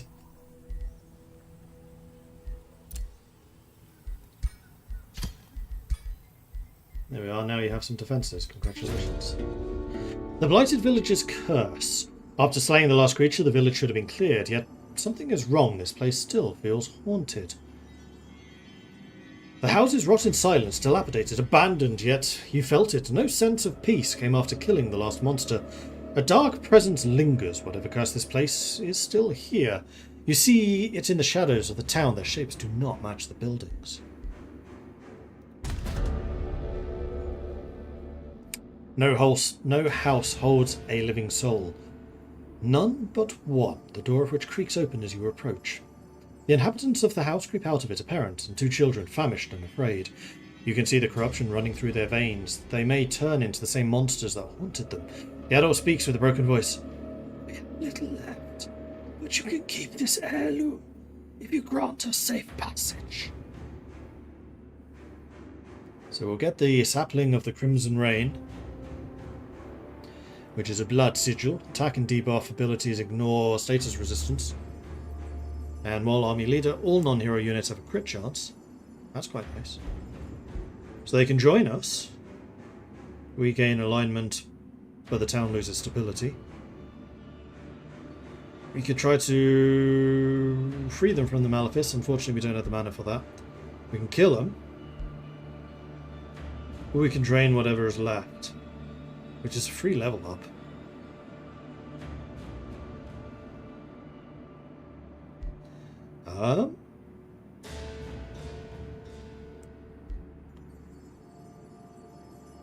No, we'll let you join us.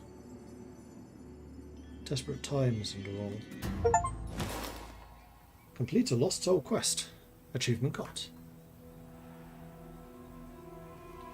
Alright, so back in town, I would very much like to be recruiting another defender, please. And I should like to get back to town too. You're going to continue exploring around this because I want to see what else is around. They may attack me.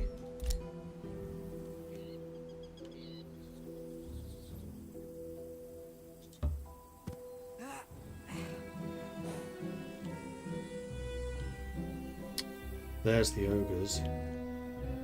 So we do kind of need to get a move on in trying to establish a city over there.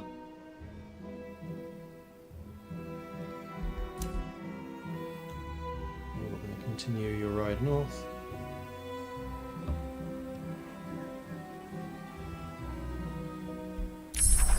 Blood-drinking blades are done. Base melee damage of enchanted units goes up, and we also start to heal if we're attacking someone who is bleeding.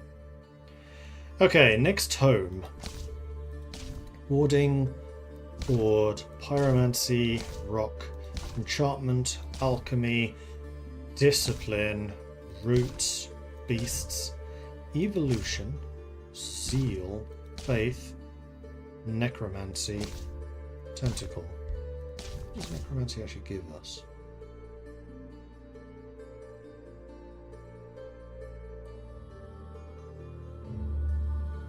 Spend souls to create skeletons. Yeah, we're not really an undead army.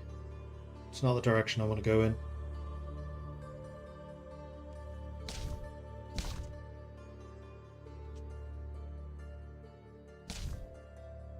Evocation, possibly. Although we already have a battle mage, so we don't necessarily need the evoker. Warding, to be a bit more defensive. I could see warding.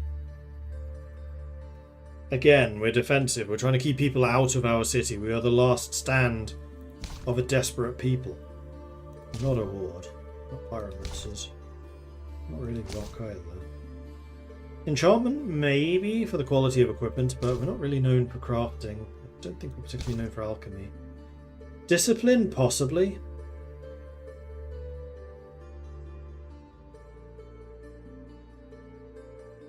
That's a heal. That would have been useful. Monk fighter unit that can meditate and leap, so very mobile.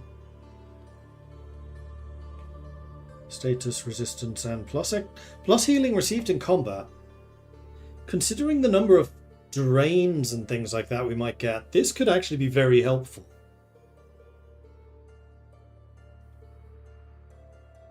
Focus aim allows us to make an attack that doesn't miss. Empowering strikes. Melee units do extra damage, and every third attack they have a chance of inflicting stunned, which is good for shields and fighters in particular.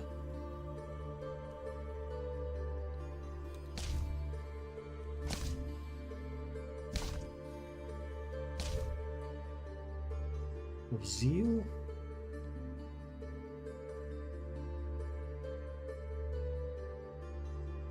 Allows us to do spirit damage and stuff. I don't think we're very zealous though. Faith? Doesn't feel right either.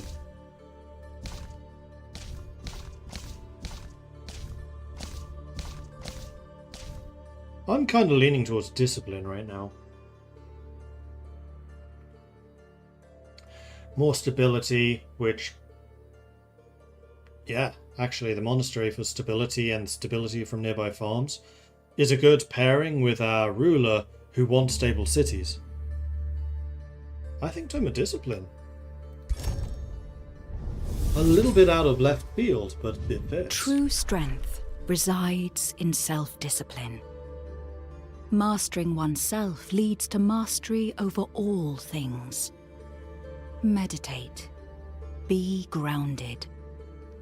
Cast off the shackles of arrogance and pain that burden the soul. Find inner focus and hone the greatest weapon that can never be taken. The power from within. Yeah, vampire monks. Able to harness and control their abilities as opposed to be consumed by them.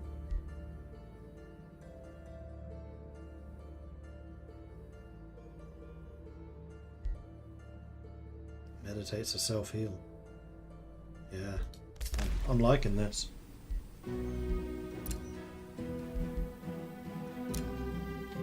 Okay, and the remnants of Ernie Morvinian, who was actually a vampire already. We have a boost bounty for this. Yeah, that is actually one area I'd like to clear out. Take you 4 turns to get over there. Each tile of this is a turn. Still quicker to go across the mountain to get to here, but that's 8 turns away. That's a long way away.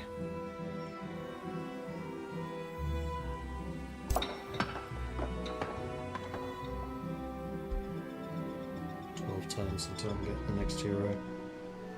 At least cheaply.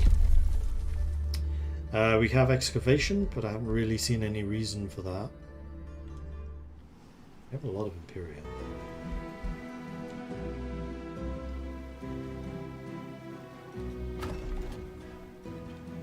Surf quarters next turn.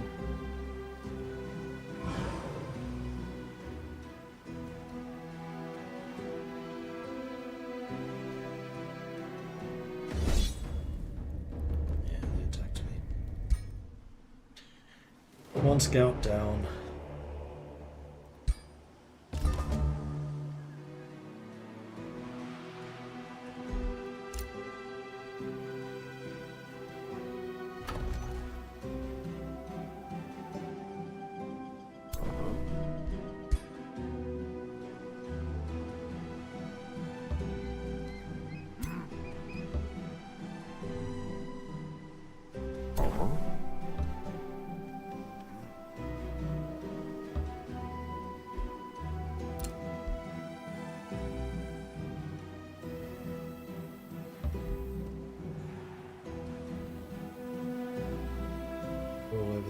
Don't like that very much.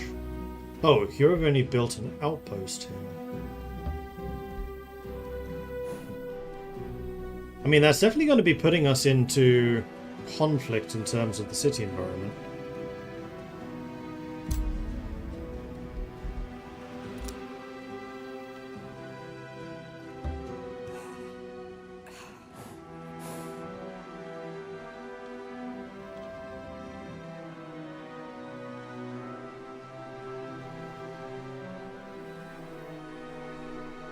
I mean, the only other option would be basically building a city right here. And then building down the valleys. Though putting a city in here may well work. We really need you going this way. And I think we also need another scout to replace the one we lost. Ah, we can get other buildings now too. I think we probably need the shrine. Farmstead is extra food from adjacent farms. Monastery gets bonuses from adjacent farms, but it counts as a conduit. The Blood Altar gains draft from adjacent farms. I'm thinking maybe a farmstead. So currently my only farming right there. Let's make this the farming area. What is this? Ashlands. Not good for farming. Although actually the Ashlands could be where the monastery is.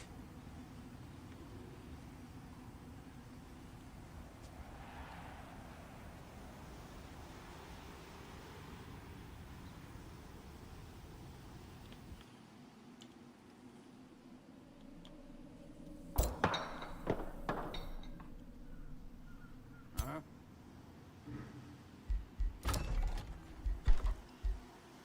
Arcane Institute would be more knowledge. I don't feel like we're really behind in terms of knowledge yet, though. We are not very happy, so a tavern would be useful. Let's get that. And Vinheld can get another province. So if we wanted to get more farming going here, we could. But yeah, as I kind of assumed, this is going to be really the farming zone.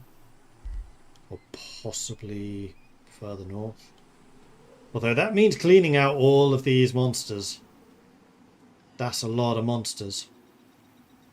Oh, that's another pasture. That's going into... Yeah, that would awaken the group that's up there, which I don't particularly want to do.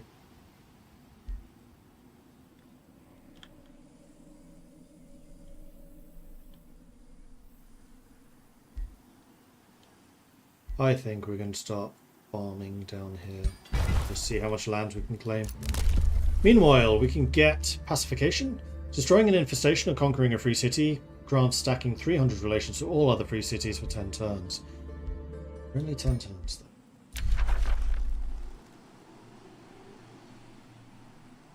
though. Gorgar is insulting me. That's not very nice.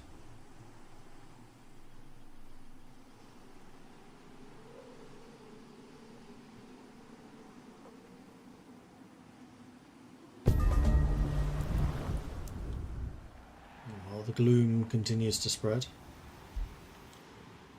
you continue to cross over.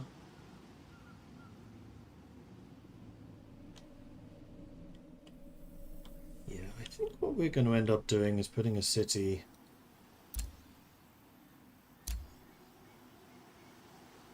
probably there. So then we can spread south, we can spread down this way to get to all of these bits if we want. You are converting to a city now, and it just gives us more space and puts us a little closer to our capital. So I think this is what we're aiming for.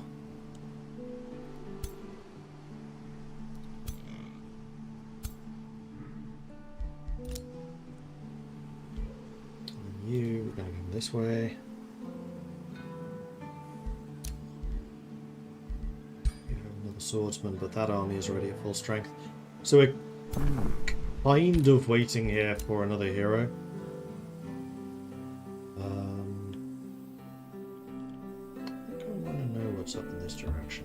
I mean, you're building right next to an umbral source, which is brave, to say the least. Another Empire development, 2 of them in fact. Casting a combat spell reduces the cost of all other combat spell types by -25%, which is quite nice. Defeating an infestation grants a unit based on the infestation. I don't want that. Founding cities takes less time and has more population. That one we definitely do want. And I think maybe this one as well, because we are supposed to be a powerful spellcaster, so let's get both of those.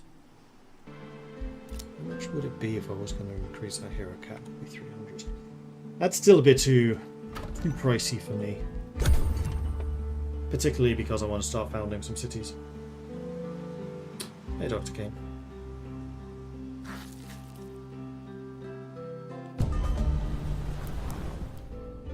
Uh-huh. Alright, so they got 3 piglets and a twine again, so it's actually a weaker army than the previous one before.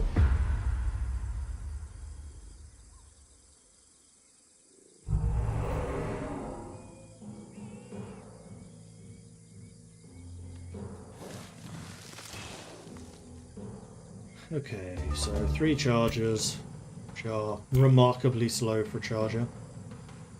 You need 3 squares to charge up your full charger bonus, and they only have 4 total. In fact, the vine creatures move faster than they do. Could get a charger if I go here, so how about I go here?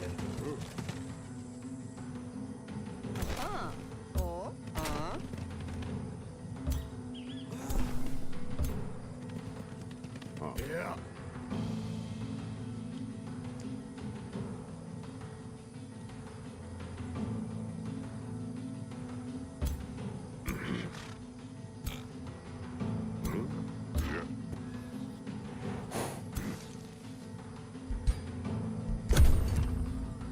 Alright, come at me, bro.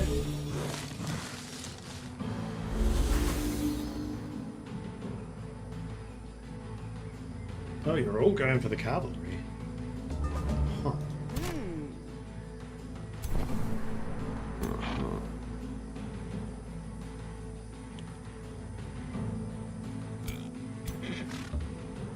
I'm just going to keep you running around in circles in that case.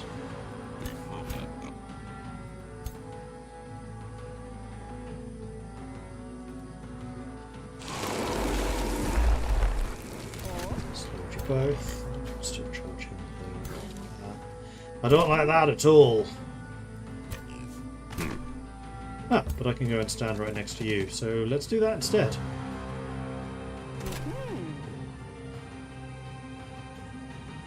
If you move here, we can take 2 shots off them, just what I'm going to do. And then Bannerman come and stand in the middle here, so we're getting the defensive tactics buffs.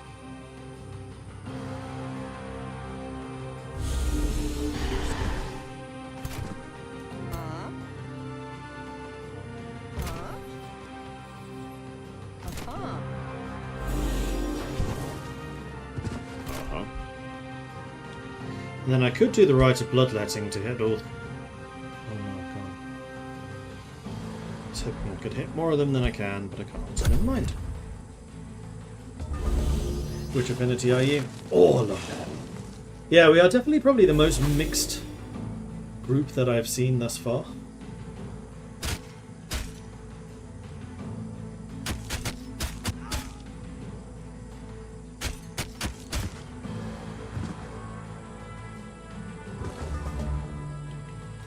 You can absolutely murder their face, so please do that.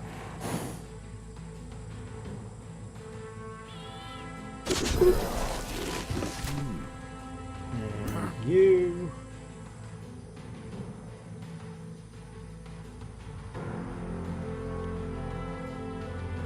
Might as well power yourself up. And you know what? Siphons can heal out of this as well. 31 damage? Bring it! I drink your milkshake!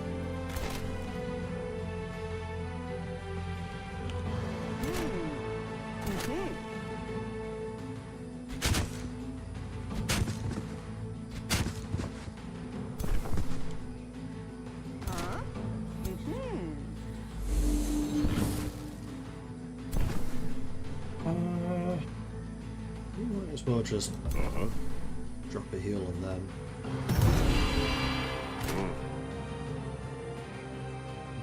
And you could kill either of those.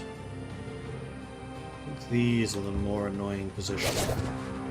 They're not flanking, they are, but that's also the weakest unit, so I'm okay with that. Sorry.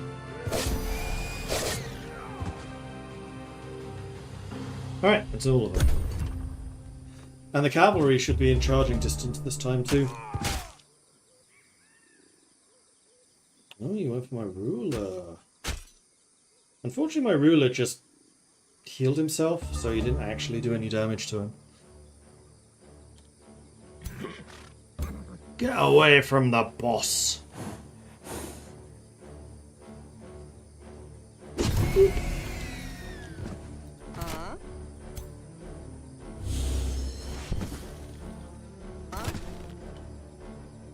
Oof, that's a lot of damage. These archers are getting quite potent.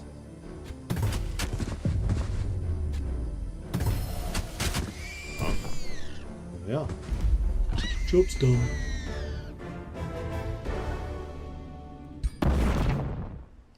A hearty cloak. Extra defense and hit points. Which we're going to give. Maybe we'll actually keep that.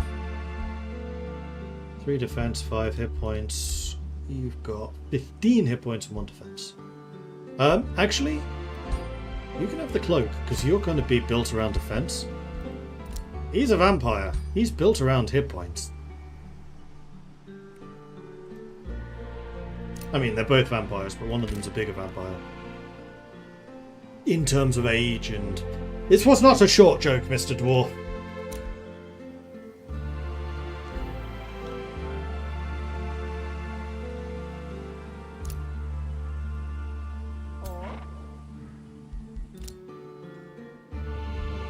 Chilling there. We're gonna continue up this way. Forest of Reflection.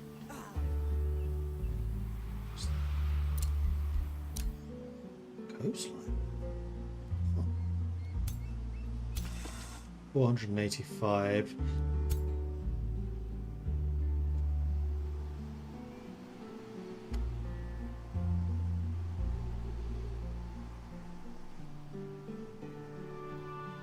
I mean, these 4 are still healing just fine. My 2 heroes, however, are not.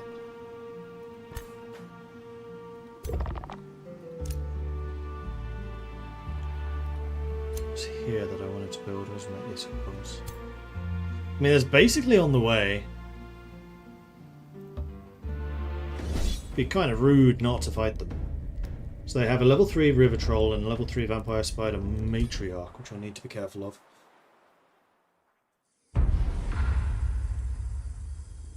Oh, and this is also a location. Distracting Whispers. Every 2 turns, one of the attacking units has a 90% chance of suffering distracted. Oh dear. Dear, oh dear.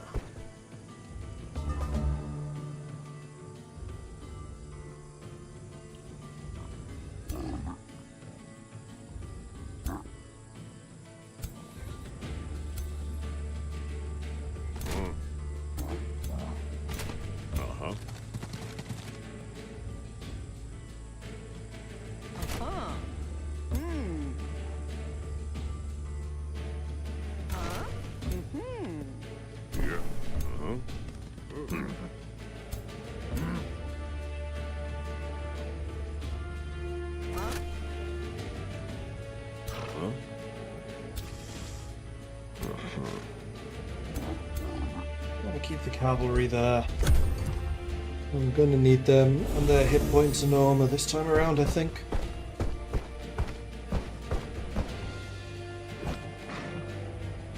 Of course, being immobilized doesn't help matters.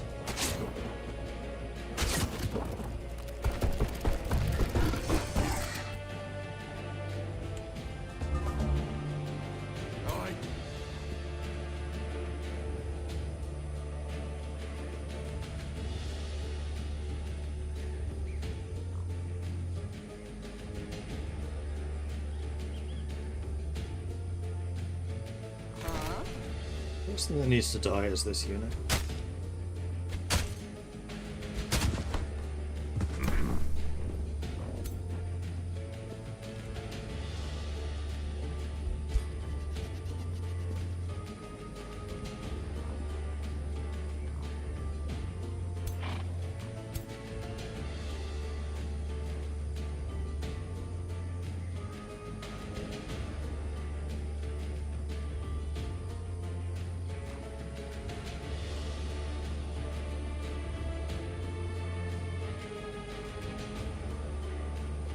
what I'm going to do is Blood Empower Cell.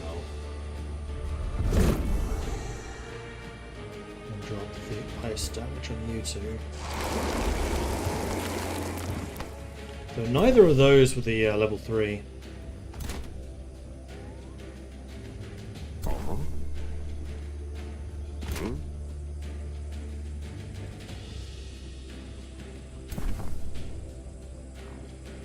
Unfortunately, I think it's going to take both of you to take this guy down. Oh, yeah, Graze as well. I can kill it.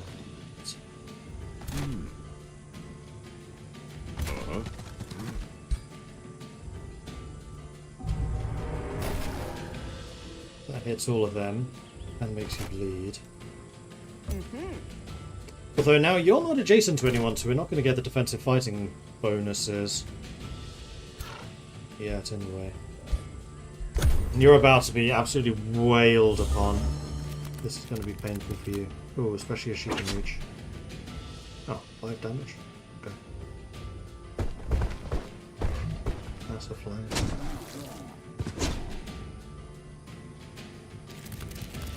Oh, but there you go.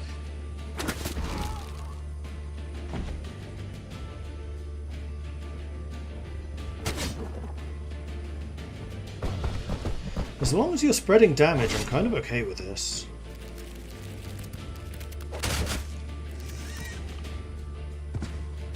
Okay.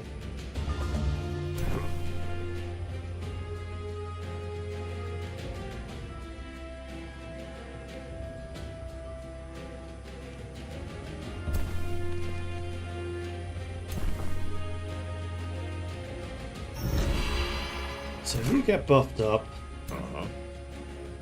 You can now do a full proper move.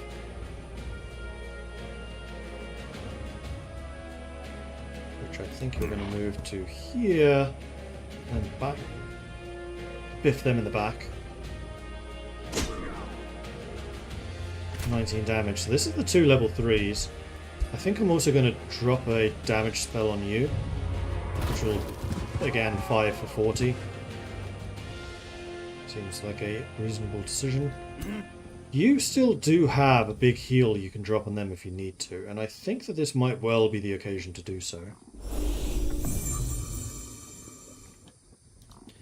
Now, I still need to kill those flyers, and I think that you're going to be in the best position to do that. Which frees up my archers to shoot the ogre.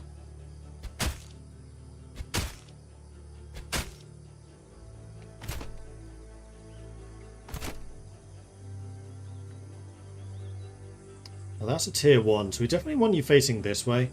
The question though is, who do we hit? I think probably the front.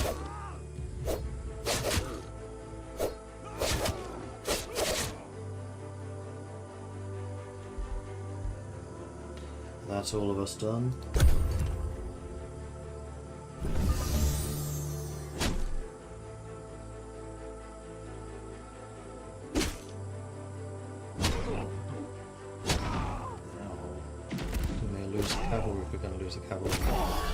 Damn it! Those were expensive!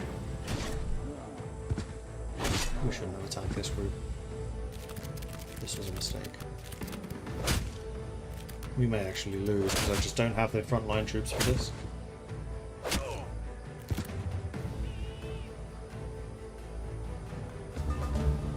So this time I think we drop on you because that hits everything. Which will let you dagger, dagger, dagger the ogre. Huzzah!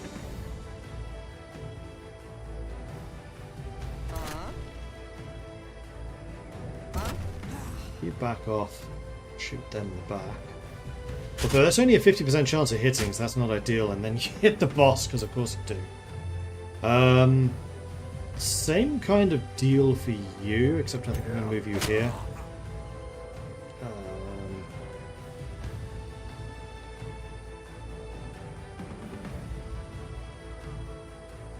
Who's that next turn? I'm going to kill you and Siphon.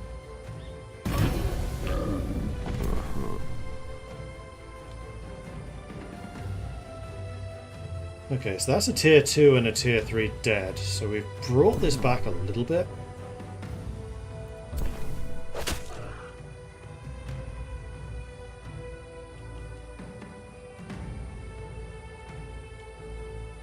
The matriarch is undoubtedly the most dangerous here, but she heals. This guy doesn't. Missing entirely is not good. I think you want to go for the matriarch. Because again, tier 1, they're behind you. That's fine. I'd rather you be flanked by the tier 1 than the tier 3. I'm annoyed I lost the cavalry though. That's bad.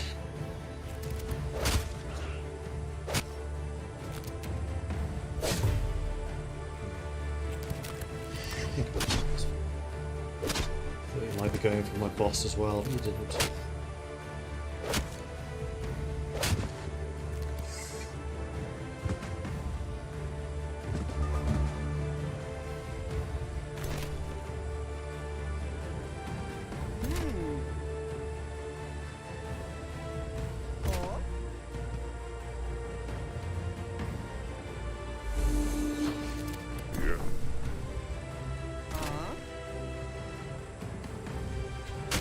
Really hoping you can kill them to free up the archers to shoot something more useful. But now they're down to just 2 creatures. Huh?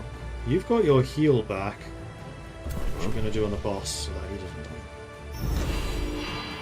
die. You have 3 attacks, which you can use on the spider. Unfortunately, doing as much damage as she will drain back again. However, this guy is up. And we can do the blood empowerment, hindering blizzard, which can hit both actually. It's going to hit my friendly units too, but this is way more damage to them than to me.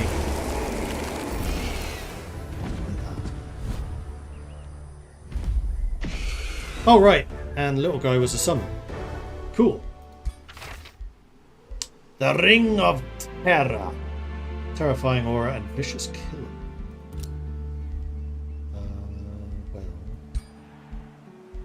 This would have gone a lot better if you'd actually had the reinforced plate available. But you can have the Ring of Terror.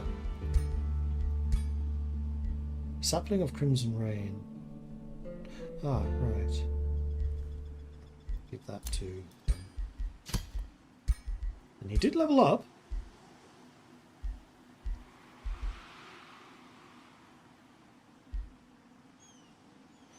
Blood Drain ability ignores defense and resistance. Reduces the cooldown. I think probably the cooldown.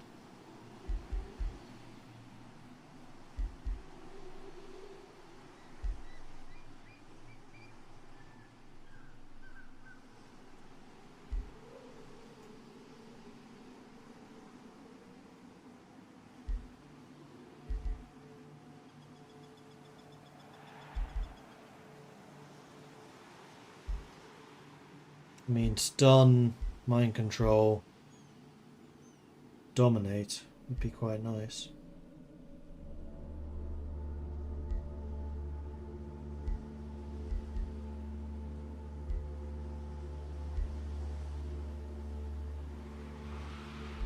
And then reducing the cooldown.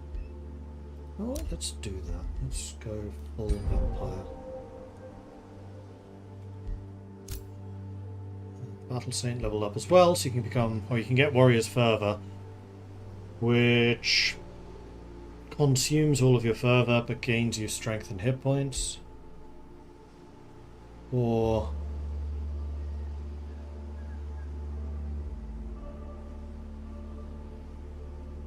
it's a spell you can cast on someone else as opposed to as opposed to yourself.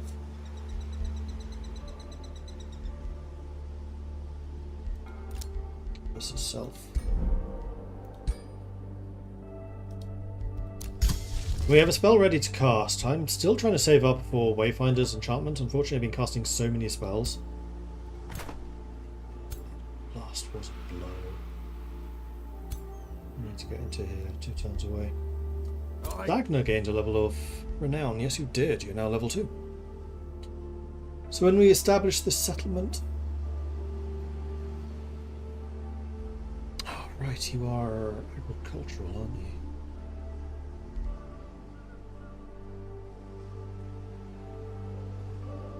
Yes.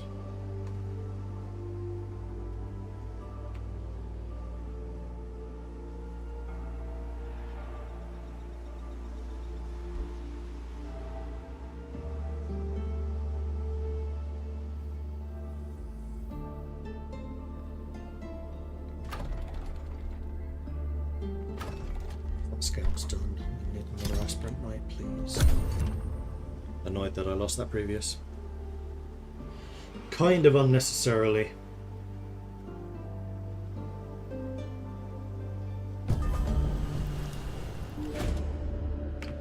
Foolish games! Duke Castor Craddock of Abbeyvale proudly summons his new court jester to entertain you during negotiations. This jester, however, is clearly no fool. As she performs complex conjuration and illusion spells, she seems severely overqualified for the job. Castor Craddock claps and cheers with joy, unable to see how powerful the performer is. The jester pulls off another dazzling illusion with ease, her expression bordering on boredom. As you analyse the masterful performance of the Skald turned jester, Castor suddenly asks why you don't seem entertained. I haven't really rated Skalds, so I don't want to recruit her. I will, however, take the Imperium. No. Oh! Immediately becomes a Pact of Loyalty. I'll do that. A tiny bit of Imperium, sure. Next up. Vassal. Oops.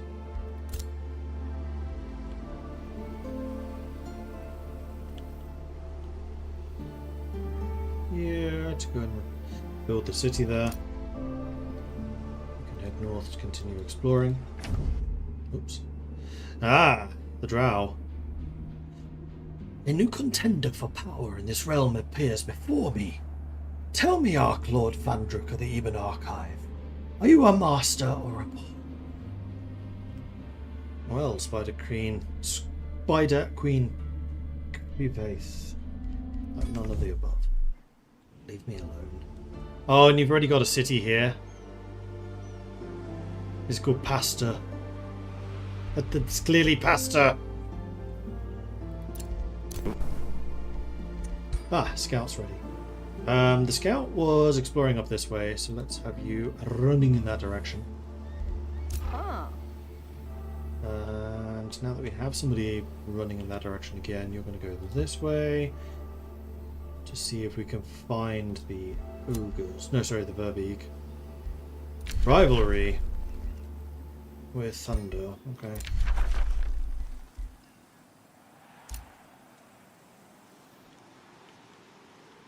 And that's going to be the end of that turn. And I think that is also going to be the end of this stream. But before I do that, okay, coming in with a 59-month primary sub. Thank you very much for that. Okay, I very much appreciate it.